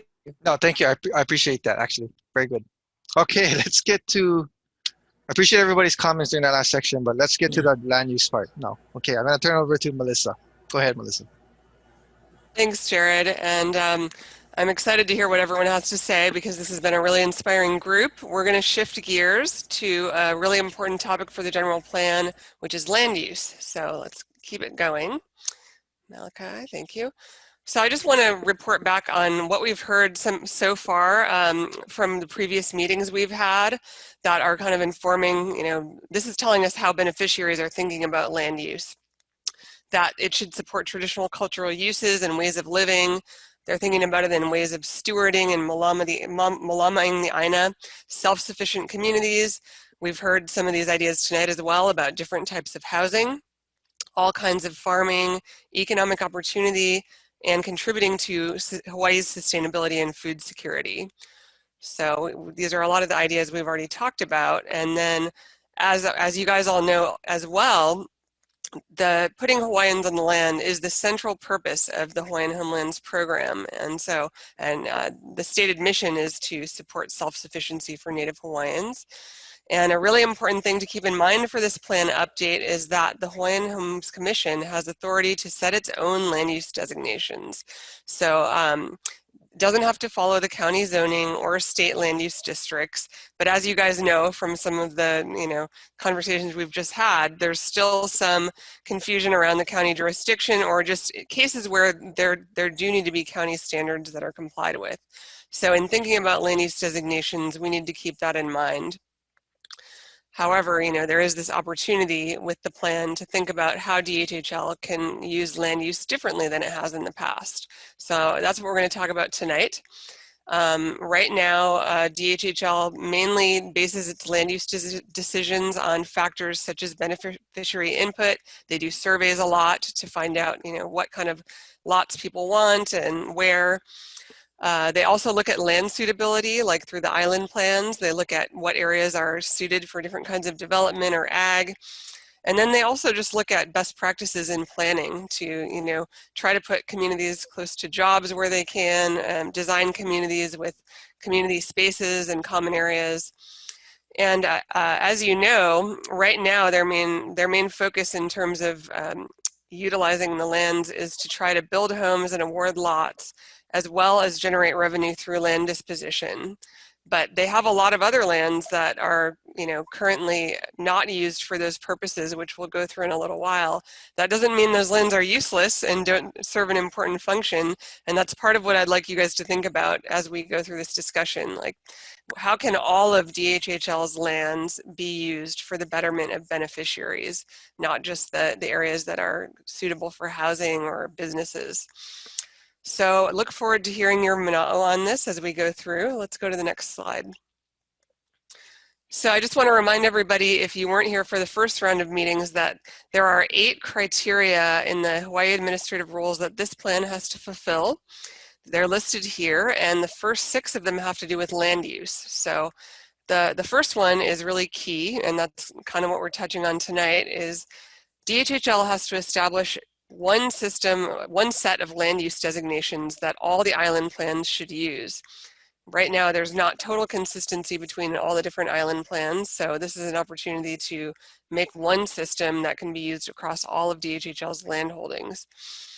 They also need to define how each of those land use designations relates to the land disposition, so how that land is awarded or leased.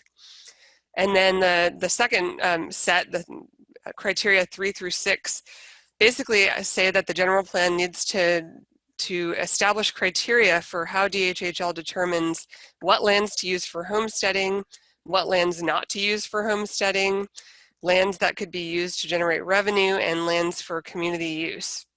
So this is all kind of the conversation that we're starting tonight to help inform what the general plan can say about all these things. Next slide. So land use planning goals. The 2002 general plan had a few goals, and these were all considered really important in our survey at the first round of meetings. Number 1 is to utilize Hawaiian homelands for uses most appropriate to meet the needs and desires of the beneficiary population. Then there's also encouraged a balanced pattern of contiguous growth into urban and rural growth centers, and develop livable, sustainable communities that provide space for or access to the amenities that serve the daily needs of its residents. So this is kind of the big picture of how DHHL thinks about where and how to design communities. Next slide. Okay, so this is an overview of DHHL's current land holdings as well as the current land use designations. And I'm going to explain briefly, what each of these land use designations are. In the previous meetings, I've gone through them in a little bit more detail, but because we're short on time tonight, I'm just going to describe them briefly. And then there's also more information on the open house about each of these types of land use designations, as well as a recorded presentation. So if you really want to dig into what each of the land use designations mean, you can find that information there. But basically on the left here, you'll see the list of the current land use designations in use by DHHL. There are 10 of them, so they range from general agriculture, which is basically about 30% of DHHL's current land holdings, and that's a non-homestead use. That's kind of land that's being kept open and kind of held in reserve for future use. It can be leased for different agricultural purposes, but there's no current plans to develop it.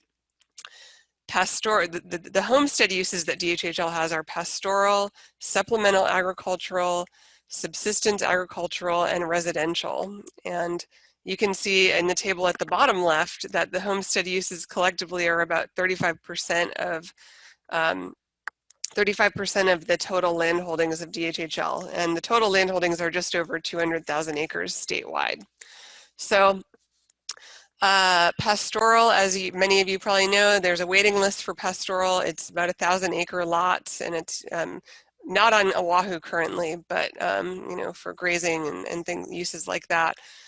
Special district and conservation are kind of two unique categories that acknowledge that there are some lands that aren't appropriate for development for various reasons. They might be environmentally sensitive or have cultural resources or sites. They might be important areas to protect watersheds or streams, and these are all, they have their own type of value. They may not be able to be used for homesteading, but invite everyone to think about how can those areas serve the beneficiary population, whether or not you have a lease on Hawaiian homelands. And then collectively, those two districts take up about 30% of the land holdings. They might be like the steep mountain areas in Waimanalo and things like that. So supplemental agriculture, is the traditional agricultural lease that DHHL offers, and those can be relatively large lots. They're intended for farming. You need a farm plan for those. Subsistence agriculture is a relatively newer designation, and those are smaller lots, up to 5 acres. You can build a home, but you don't need to. It's not required, and you can grow food for your family or for small market production. So that is a relatively new designation. I think that was introduced in 2017, if I'm not mistaken. And then, of course, residential. There's about 9,500 acres in residential, which is only about 5% of DHHL's current land holdings. Part of the reason for that is because residential lots are generally much smaller. They're usually under an acre, and the subdivisions are much denser. And then they also come with infrastructure, so like paved roads and water lines and things like that. So that's that category, and a big part of obviously fulfilling DHHL's mission. Then we have community use, industrial, and commercial. And community use areas are more to serve the beneficiary communities that they're within. So they might provide areas where beneficiaries can have economic outlets like farmers markets or gathering places or different parks, different community areas that are shared. And then industrial and commercial are more for leasing to different uses, and the size and location depends on what the use is that's proposed. So commercial and industrial are about 1% of DHHL's land holdings, and that's basically in accordance with their policy. They've tried to cap that at about 1% and to help generate revenue for the trust. So you can see how that all breaks down, and I'm going to keeping this in mind and keeping in mind these 10 designations for DHHL that are used today, I'm going to go to and introduce some different ways of thinking about land use that to help feed your thoughts about what we might think about for this plan. So go ahead, Malachi. So DHHL's current land uses are basically use-based, but we have an opportunity to think differently in this plan and to either add to or build upon that. We definitely realize that there are homestead communities in place today, and they've been designed according to those land use designations for a very long time. But there's also other ways of thinking about land use that we could apply either to new communities or to some of those natural areas that surround existing communities. So I invite you to think about that. And the Ahupua'a and VOW model is one that we might be able to look to. And it really shows that the pre-contact Hawaiians had a system of thinking about land use, not too different from modern zoning today, where they designated different areas as appropriate for different kinds of uses. Those designations were based on what resources exist there, whether the areas are coastal or in floodplains.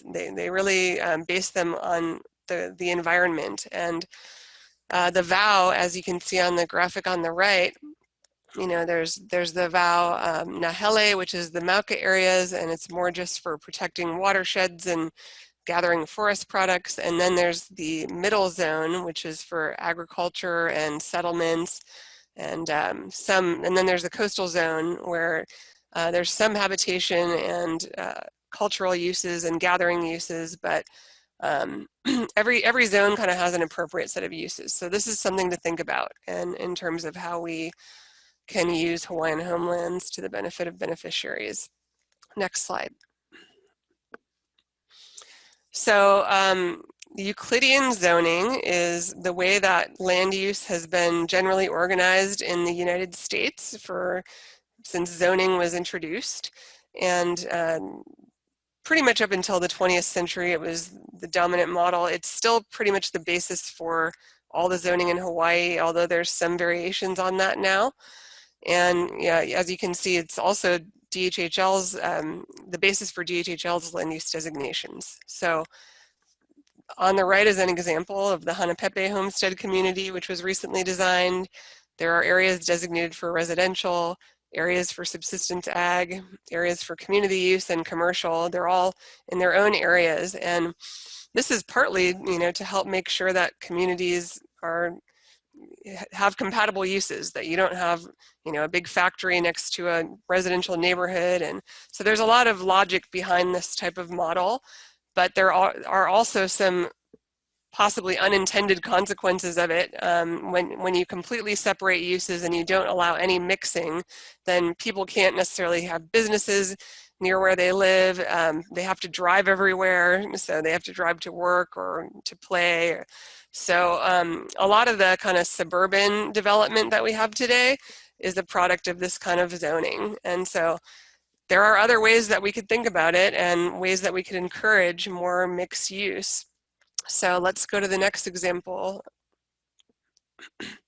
So form-based code, and I apologize for the plannerese, but this is what it's called. And it thinks about zoning and land use in terms of transitions and character instead of just individual uses. So instead of thinking we're going to put residential over here and commercial over here, it's thinking, what is the transition going to look like from a natural area to a developed area? And what is the scale of that transition? So it's more about, like, how much density do you want to allow in the town center, and then you work outward from that. And they don't necessarily ban different kinds of uses, they just let the form dictate what's allowed in that area. So it kind of naturally promotes different uses, but that are all at the same scale.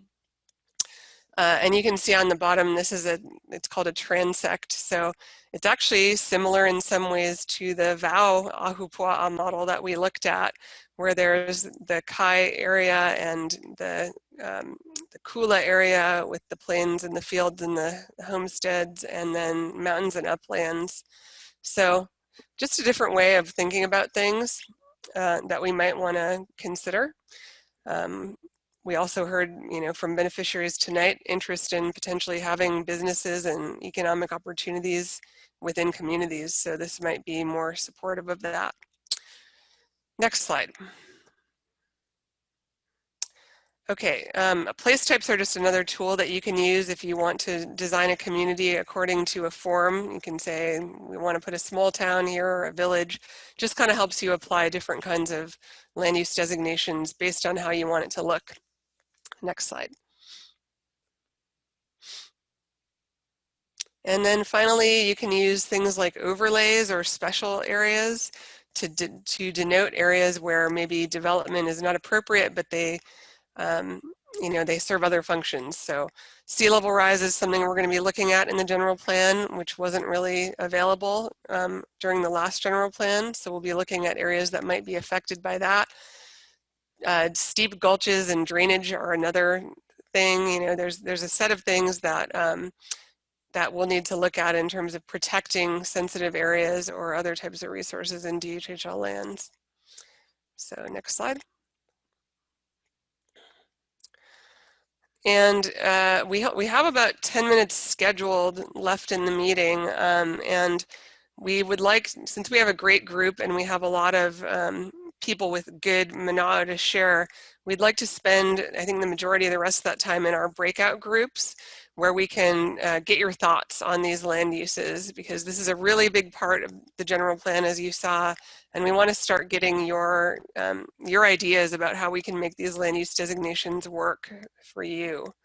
So you might be talking about whether any of those land use models resonate with you that I just presented, if there are specific land uses you'd like to see on Hawaiian homelands over the next 20 years, if there are particular kinds of places that you want to see different kinds of land uses, and just your own desires about connecting with Hawaiian homelands. We'd like to hear any of that. So Jared, are we ready to go in the breakouts? I see the chat's been busy while I'm talking. So I don't know if there's things we have to address in there. Yeah, let's go to the breakouts and then come back at 8:30. Okay.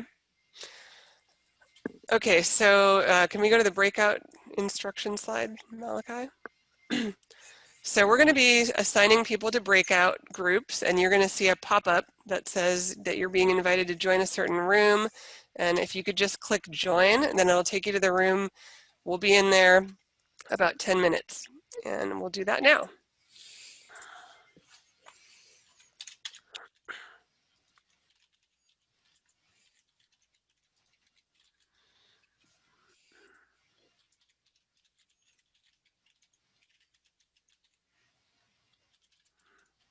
Everybody's faces. Yeah, sorry, we kind of ran out of time to really give that breakout group justice, so we're just gonna have to ask for everybody's kokua to go to the open house and give us your comments there. Or if we go to the slide that shows our contact information for the project, you can reach out directly to us, email, give us a call, Melissa or Andrew, if you wanted to get something off your chest from the meeting that you just couldn't, or email. We have a reminder in the last slide to visit the open house. There it is again. We posted the website address in the chat. And then what you'll see later in open house is when we compile all of the notes and stuff that we heard from these meetings, we're going to post it to open house too, while the comment period is still open. Please, you guys, this is a really good group. You have a lot of good ideas, and yeah, please use the form that's available for the open house to think about it, to take your time with it, and come up with your ideas and responses. It's really important, and we have a great team that is receiving this, and so they can do something good with it. So I'm encouraging you to take the time to provide your input. And blame me for keeping you over the 8:30 time frame, but we want to respect everybody's time to get out of here on time, which we're trying to do. But that's it. Okay, everybody, good night. Mahalo. Be safe. Take care. Aloha. Thank you. Get this going. Hello, everyone. We have a very short little breakout session. So I just wanted to maximize this time and just to see if as many of you guys who want to share can have the opportunity to share before we get cut off and go back to the main group. I know that it's tight time and then there's a lot of Mana'o to be shared. So I would encourage you to visit the open house, like we mentioned a couple of times, if you do not get a chance, or shoot us an email, whatever else. But I'm just going to open it up. And I guess the main three questions that we kind of want to hear from you folks, and this is going to help us to kind of come up with the policies and the lists of one, land uses, but also activities and actions that lead to activities and actions on Hawaiian homelands. And then also just kind of feed into this overall idea of Malama and connection with Aina. So I guess I just want to frame it this way: is in 20 years, what do you want to see happening on Hawaiian homelands? I guess keep it simple that way. And if everyone just wants to unmute themselves, you can just speak up.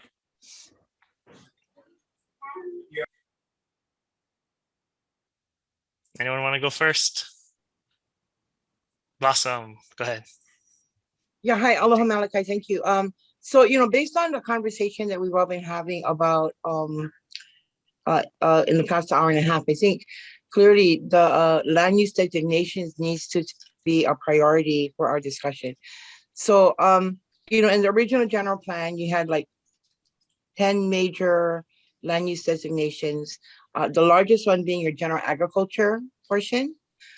And I think that we need to do away with that because it's just too much discretion in the use of those types of lands.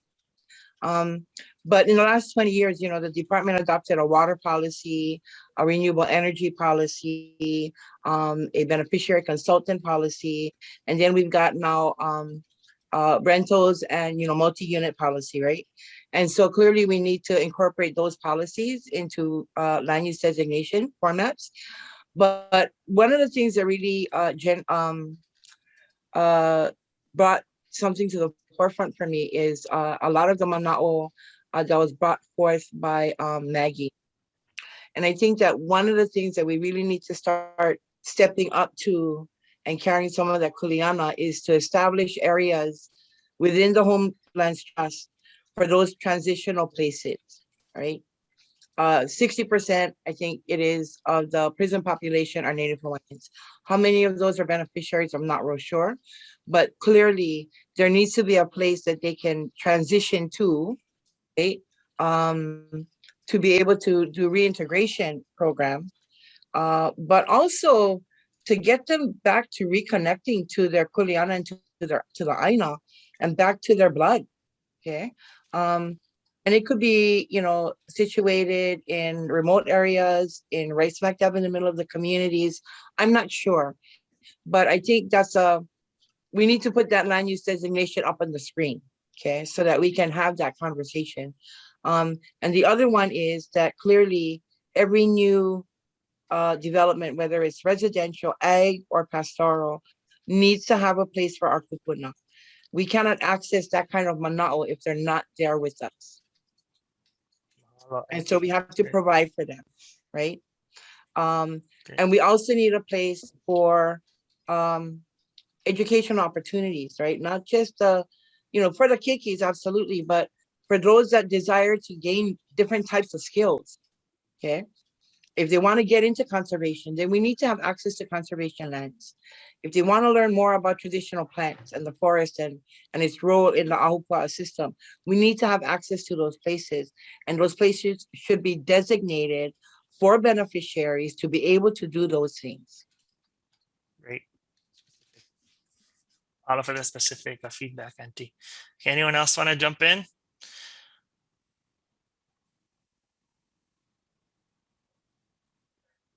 I'll chime in if nobody else wants to. Oh, go ahead. I want to give her an opportunity. Okay. Yeah, go ahead, Auntie. I can't get. Can you hear me? Yes. Malachi. Okay. Yeah, good to see you again. Good to see Hey, you. Shirley. Aloha. How Hi, are you? Blossom.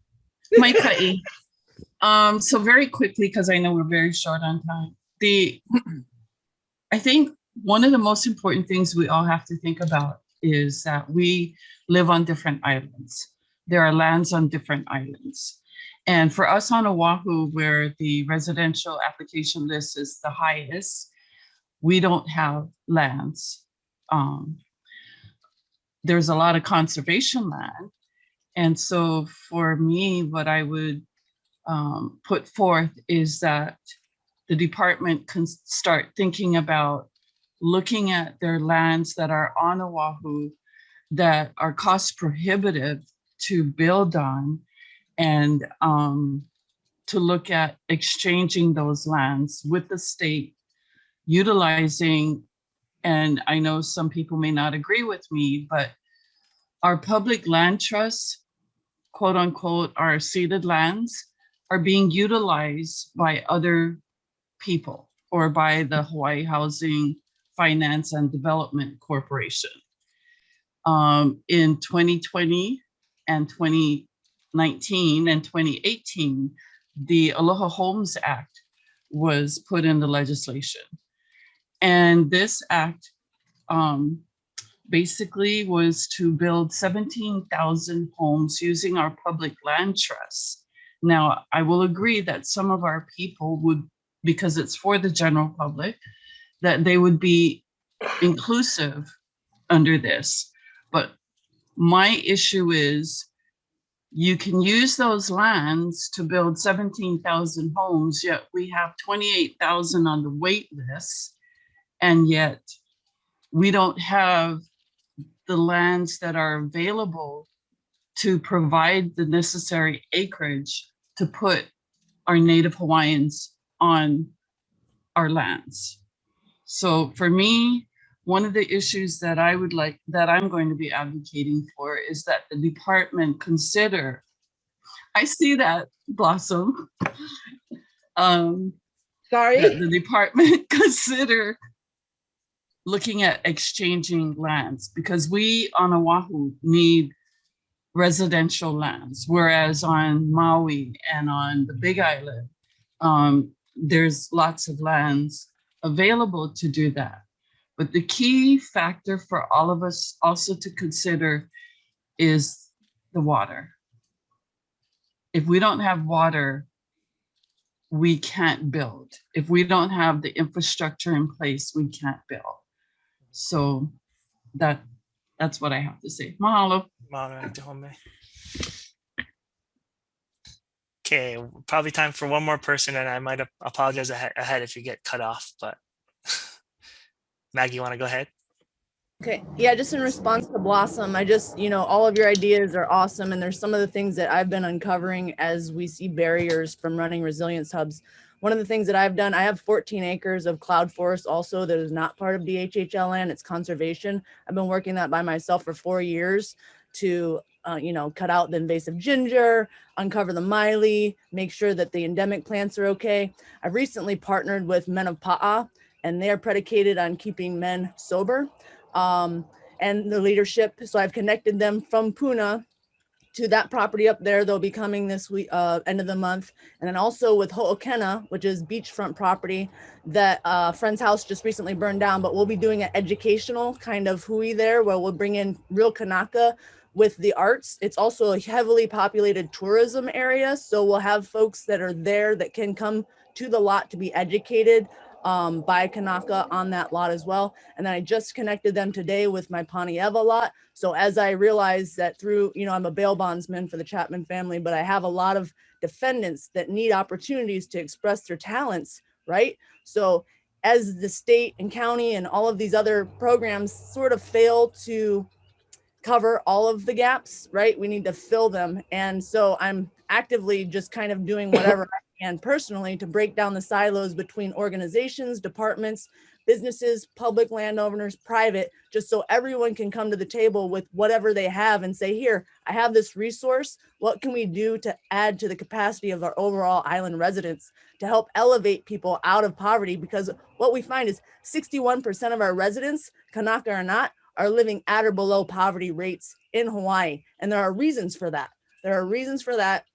So addressing those barriers and making sure that we can actually have some type of circular regenerative, opportunities to offer people with the land, the way it's used, and maximize its potential. Because there was a time where there wasn't 1 acre that was going without being to its fullest fruition. And we can get back to that, but we need to have the people on the land to work it without having the backbreaking, overhead of paying for a home and all this other stuff. We can have it be moderate. So if they're caretaking or have these different programs in place where it can all work together cohesively, I know it's a big, hairy, audacious vision, but it's possible. And Hawaii can be a model for that. We're an island nation, so it works differently. So I think that ahupua'a mindset where we're having all of these resources in a very short distance, everything working in succinct to be able to feed into the overall system of health and vibrant communities. I mean, that's what we need to get people back to thriving.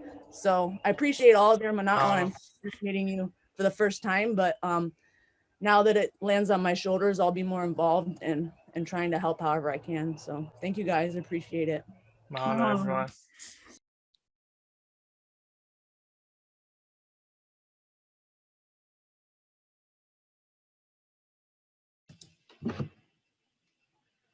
Okay, people are coming in. Hello, everyone. So we're just gonna jump right into it. We have a couple of minutes left, but just want to bring it out to you guys. If you guys have any feedback on the questions that Melissa talked about earlier on a different kinds of way to think about land use, and if there's any types of land uses you would like to see in Hawaiian homelands, and yeah, so I'll just open it up, and if you guys have any feedback on those.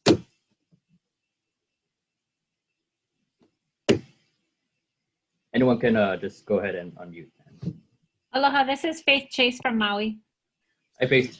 Hi, I'm not a beneficiary. My daughters are, but I've been helping with I've helped with 3 different homestead associations here on Maui. And I just wanted to say, when it comes to land use planning, any good ideas that are derived within this group, this working group, I try to take them to my Maui County Council. I go to every meeting, every committee meeting, and really generally when people ask about DHHL, there's no representative that is sort of like paying attention to the agenda items, and it always needs to be triggered from the county council to say, hey, what's going on? What are they thinking? And then an invitation is made, and then they come. And what I've seen in the last year is actually the beneficiaries being really empowered, and even the wait listers growing in that empowerment.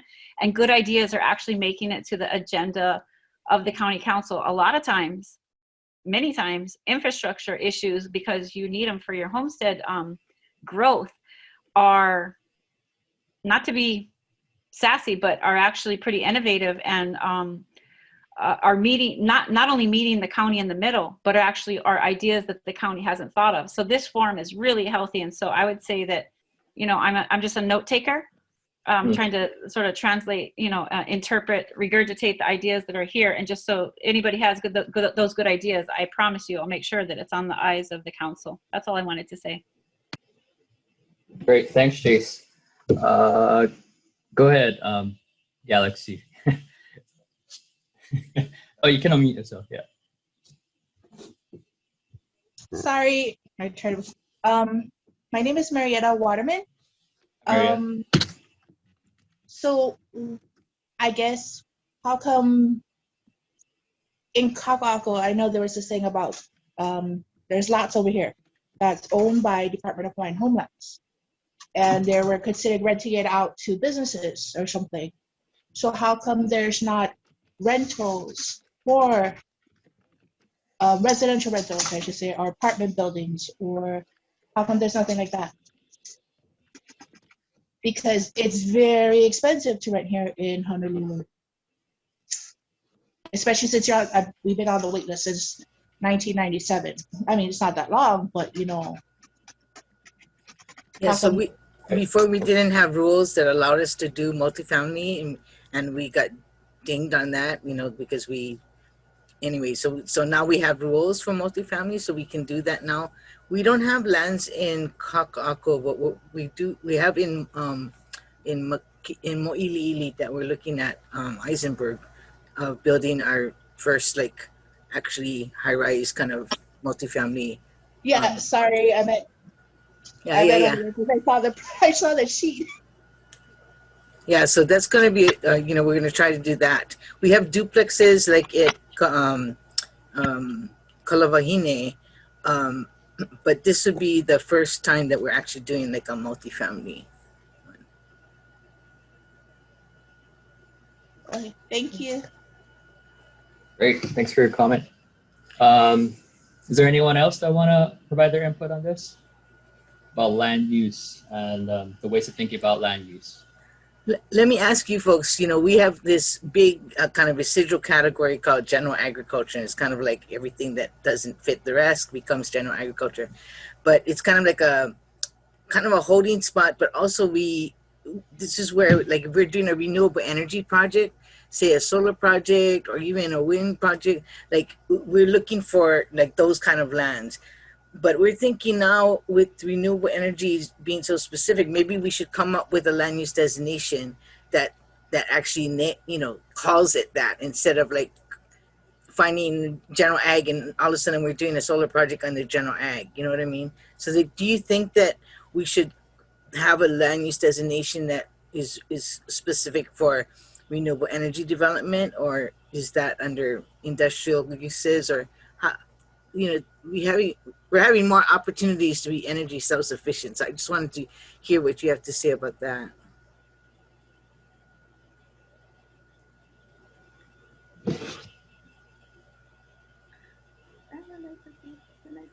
Oh yeah, go ahead, Roland and Millie. Yeah. So I think it's a great idea, but however, I'm kind of concerned about the renewal, only because you know, like what corporate company is the DHHL going to be using? You know, what is their intentions? Because sometimes it can lead to other things like we've had in the past, you know, in Kahuku with the renewal and the wind, what is that, the windmills? And then using ag lot, you know, on other people's lots, you know, like, does it belong to somebody's family that you guys are thinking of using? Yeah, general ag is not like the ag leases, right? This is more like I said, a residual. It's a holding kind of future land use. It's kind of, you know, it's not conservation lands, but we don't have plans in the next 20 years to do homesteading there. So it's kind of just, it's a holding kind of pattern thing. But so yeah, those are all good concerns, and we would have to go through, you know, beneficiary consultation on the projects themselves. But some communities have found it like surprising, like, well, it says general ag and now you're coming out with a renewable energy project, so what, you know? So we're thinking, well, maybe we need to actually call it, you know, what it is, instead of, anyway, I was just trying to spur comments. And also I'm very interested in what you guys think about conservation lands, because that's where you have the management stuff, the watershed management, like reforestation work, the, you know, feral animal control, the, you know, even shorelines, you know, and these sensitive spots, and also where we have cultural resources. What's your mana'o on those kind of areas? Good question. Yeah.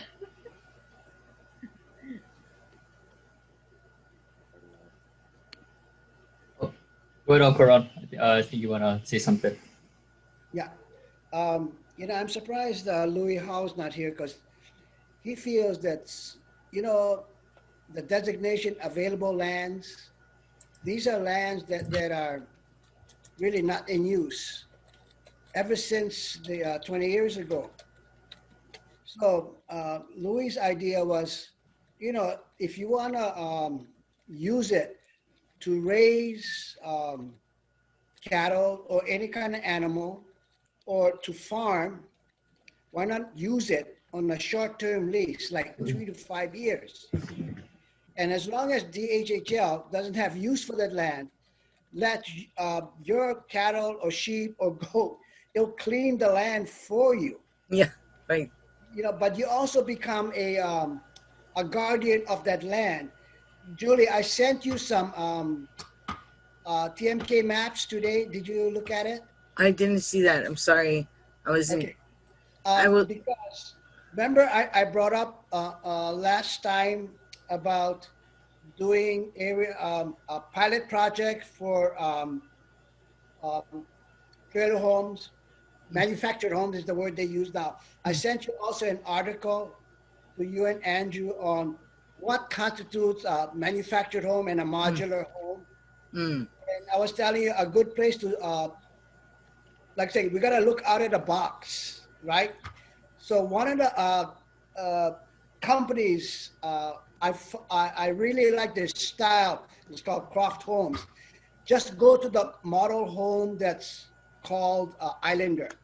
Each one has a loft, and I love that, especially because I noticed a lot of kapunas now are raising their grandchildren. Yeah. You know, I'm just shocked that there's so many people I talk to because of drug issues, boyfriend issues, whatever. It is the kapunas that is raising the next generation. So, what do you guys think of these alternate housing kind of opportunities? You know, like tiny homes kind of thing.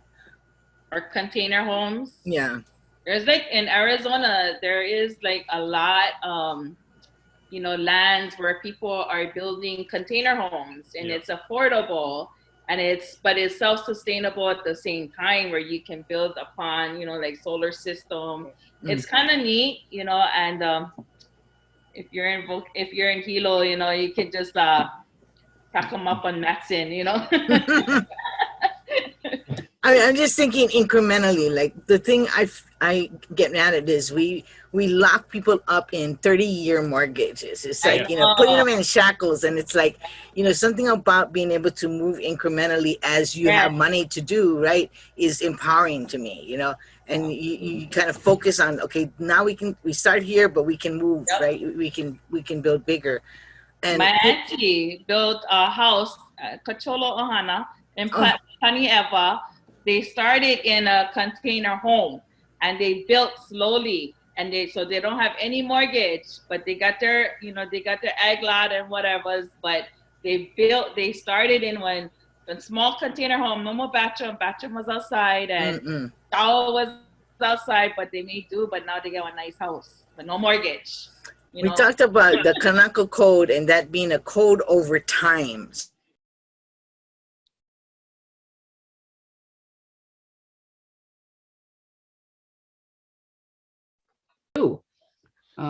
And of course, everybody has this one, you know, word of mouth, everybody tells you, but it's all different stories, you know, and we don't get it right.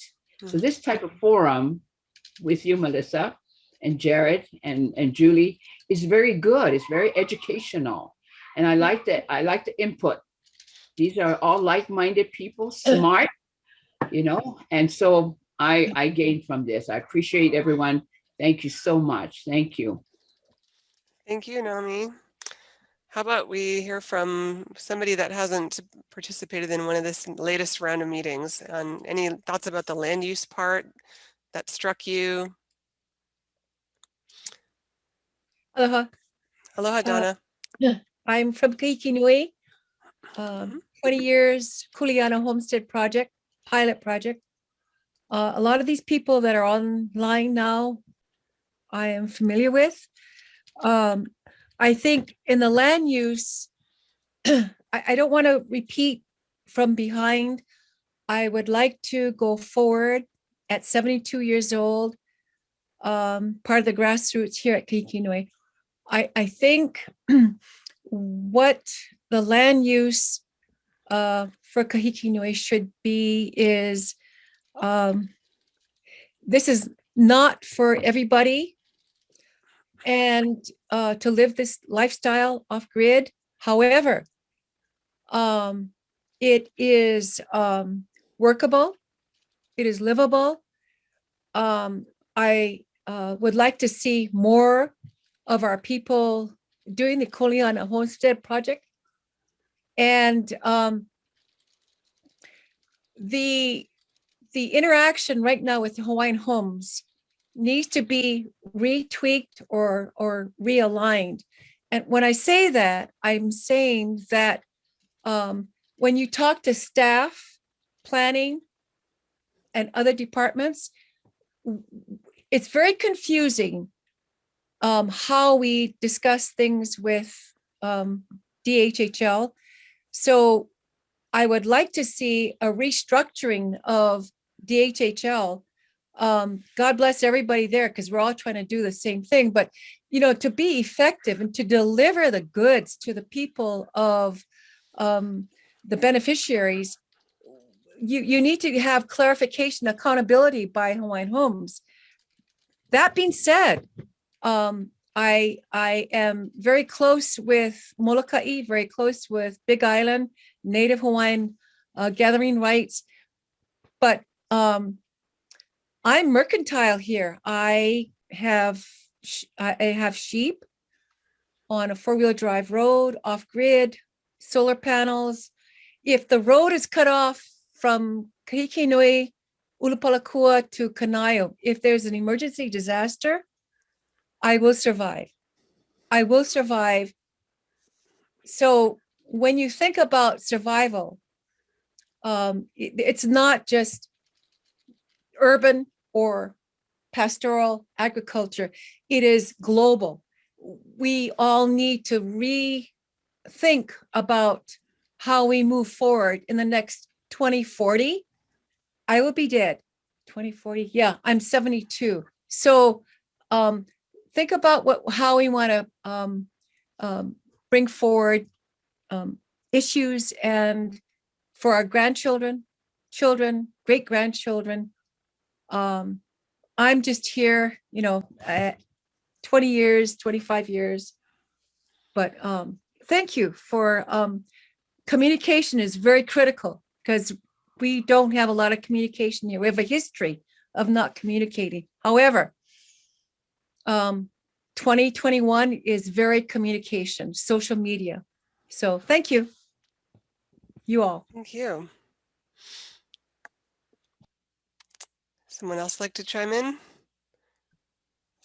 I have a comment. Yeah, Keona. The property that the department has in Mo'iliili, the Stadium Bowl.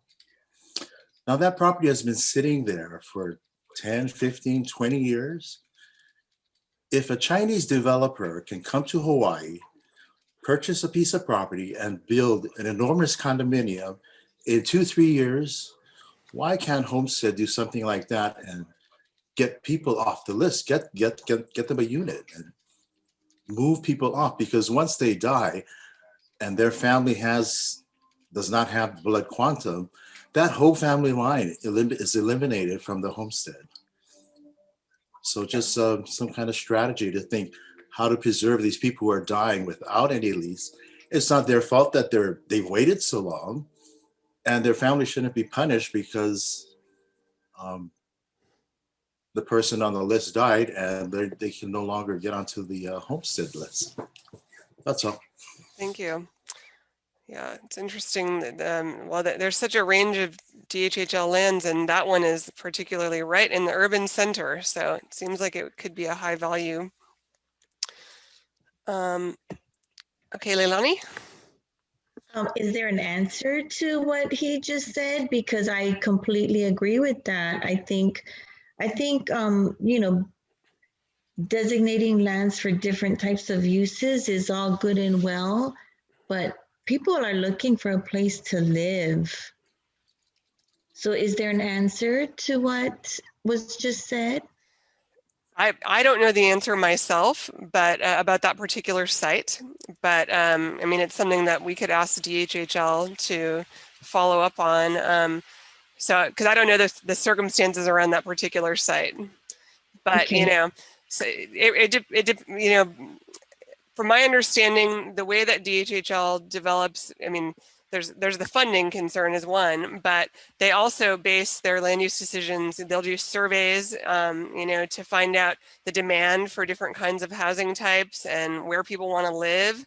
And then they prioritize based on the island plans, you know, where they're going to develop. And then I think there's also some level of opportunism probably, you know, about being able to find the right partner to do a site. And so not knowing about that particular site, whether it has like issues or constraints, I can't speak to that, but it does seem like a good opportunity right in the urban core. You know, if there are need and demand for like multifamily housing or apartments, you know, I'd be interested to know the answer too. So, yeah. Yeah, and I then believe that it is actually being, it already has been, the process has been started for that area, and they're looking at multi-use. So it's going to be a residential, and then there's going to be shops and things like fantastic. that. Okay. How about you? Well, since you're talking, you want to tell us your thoughts? Anything you have to share? I guess maybe in general, I would say a really important land use on Hawaiian homelands would be education, Hawaiian education. So there should be a Kaiapuni, Hawaiian language school on every homestead site from like Punana Leo up to graduating high school. There should also be something Hawaiian health on every homestead, and some committee on safety. So education, health, safety, that is the womb to tomb education, and that'll probably take care of a lot of our problems that we have with drugs, with our children going off in another direction. So it does take a whole village. And I think if we get them in schools like Kaiapunis or Hawaiian charter schools, it'll really help. I have children that went to both, and I don't have those kinds of problems. And they know what the kuleana is on Hawaiian homestead, and how to move in that direction. So I think that the use on Hawaiian homestead should really be Hawaiian education, Hawaiian language. It's great. We're going to be kicked out of here in about 10 seconds, but I really like what I'm hearing in terms of that idea of the empowerment and the just kind of having the PICO of the communities and the education. So thank you for that. And we'll see you back in the main room.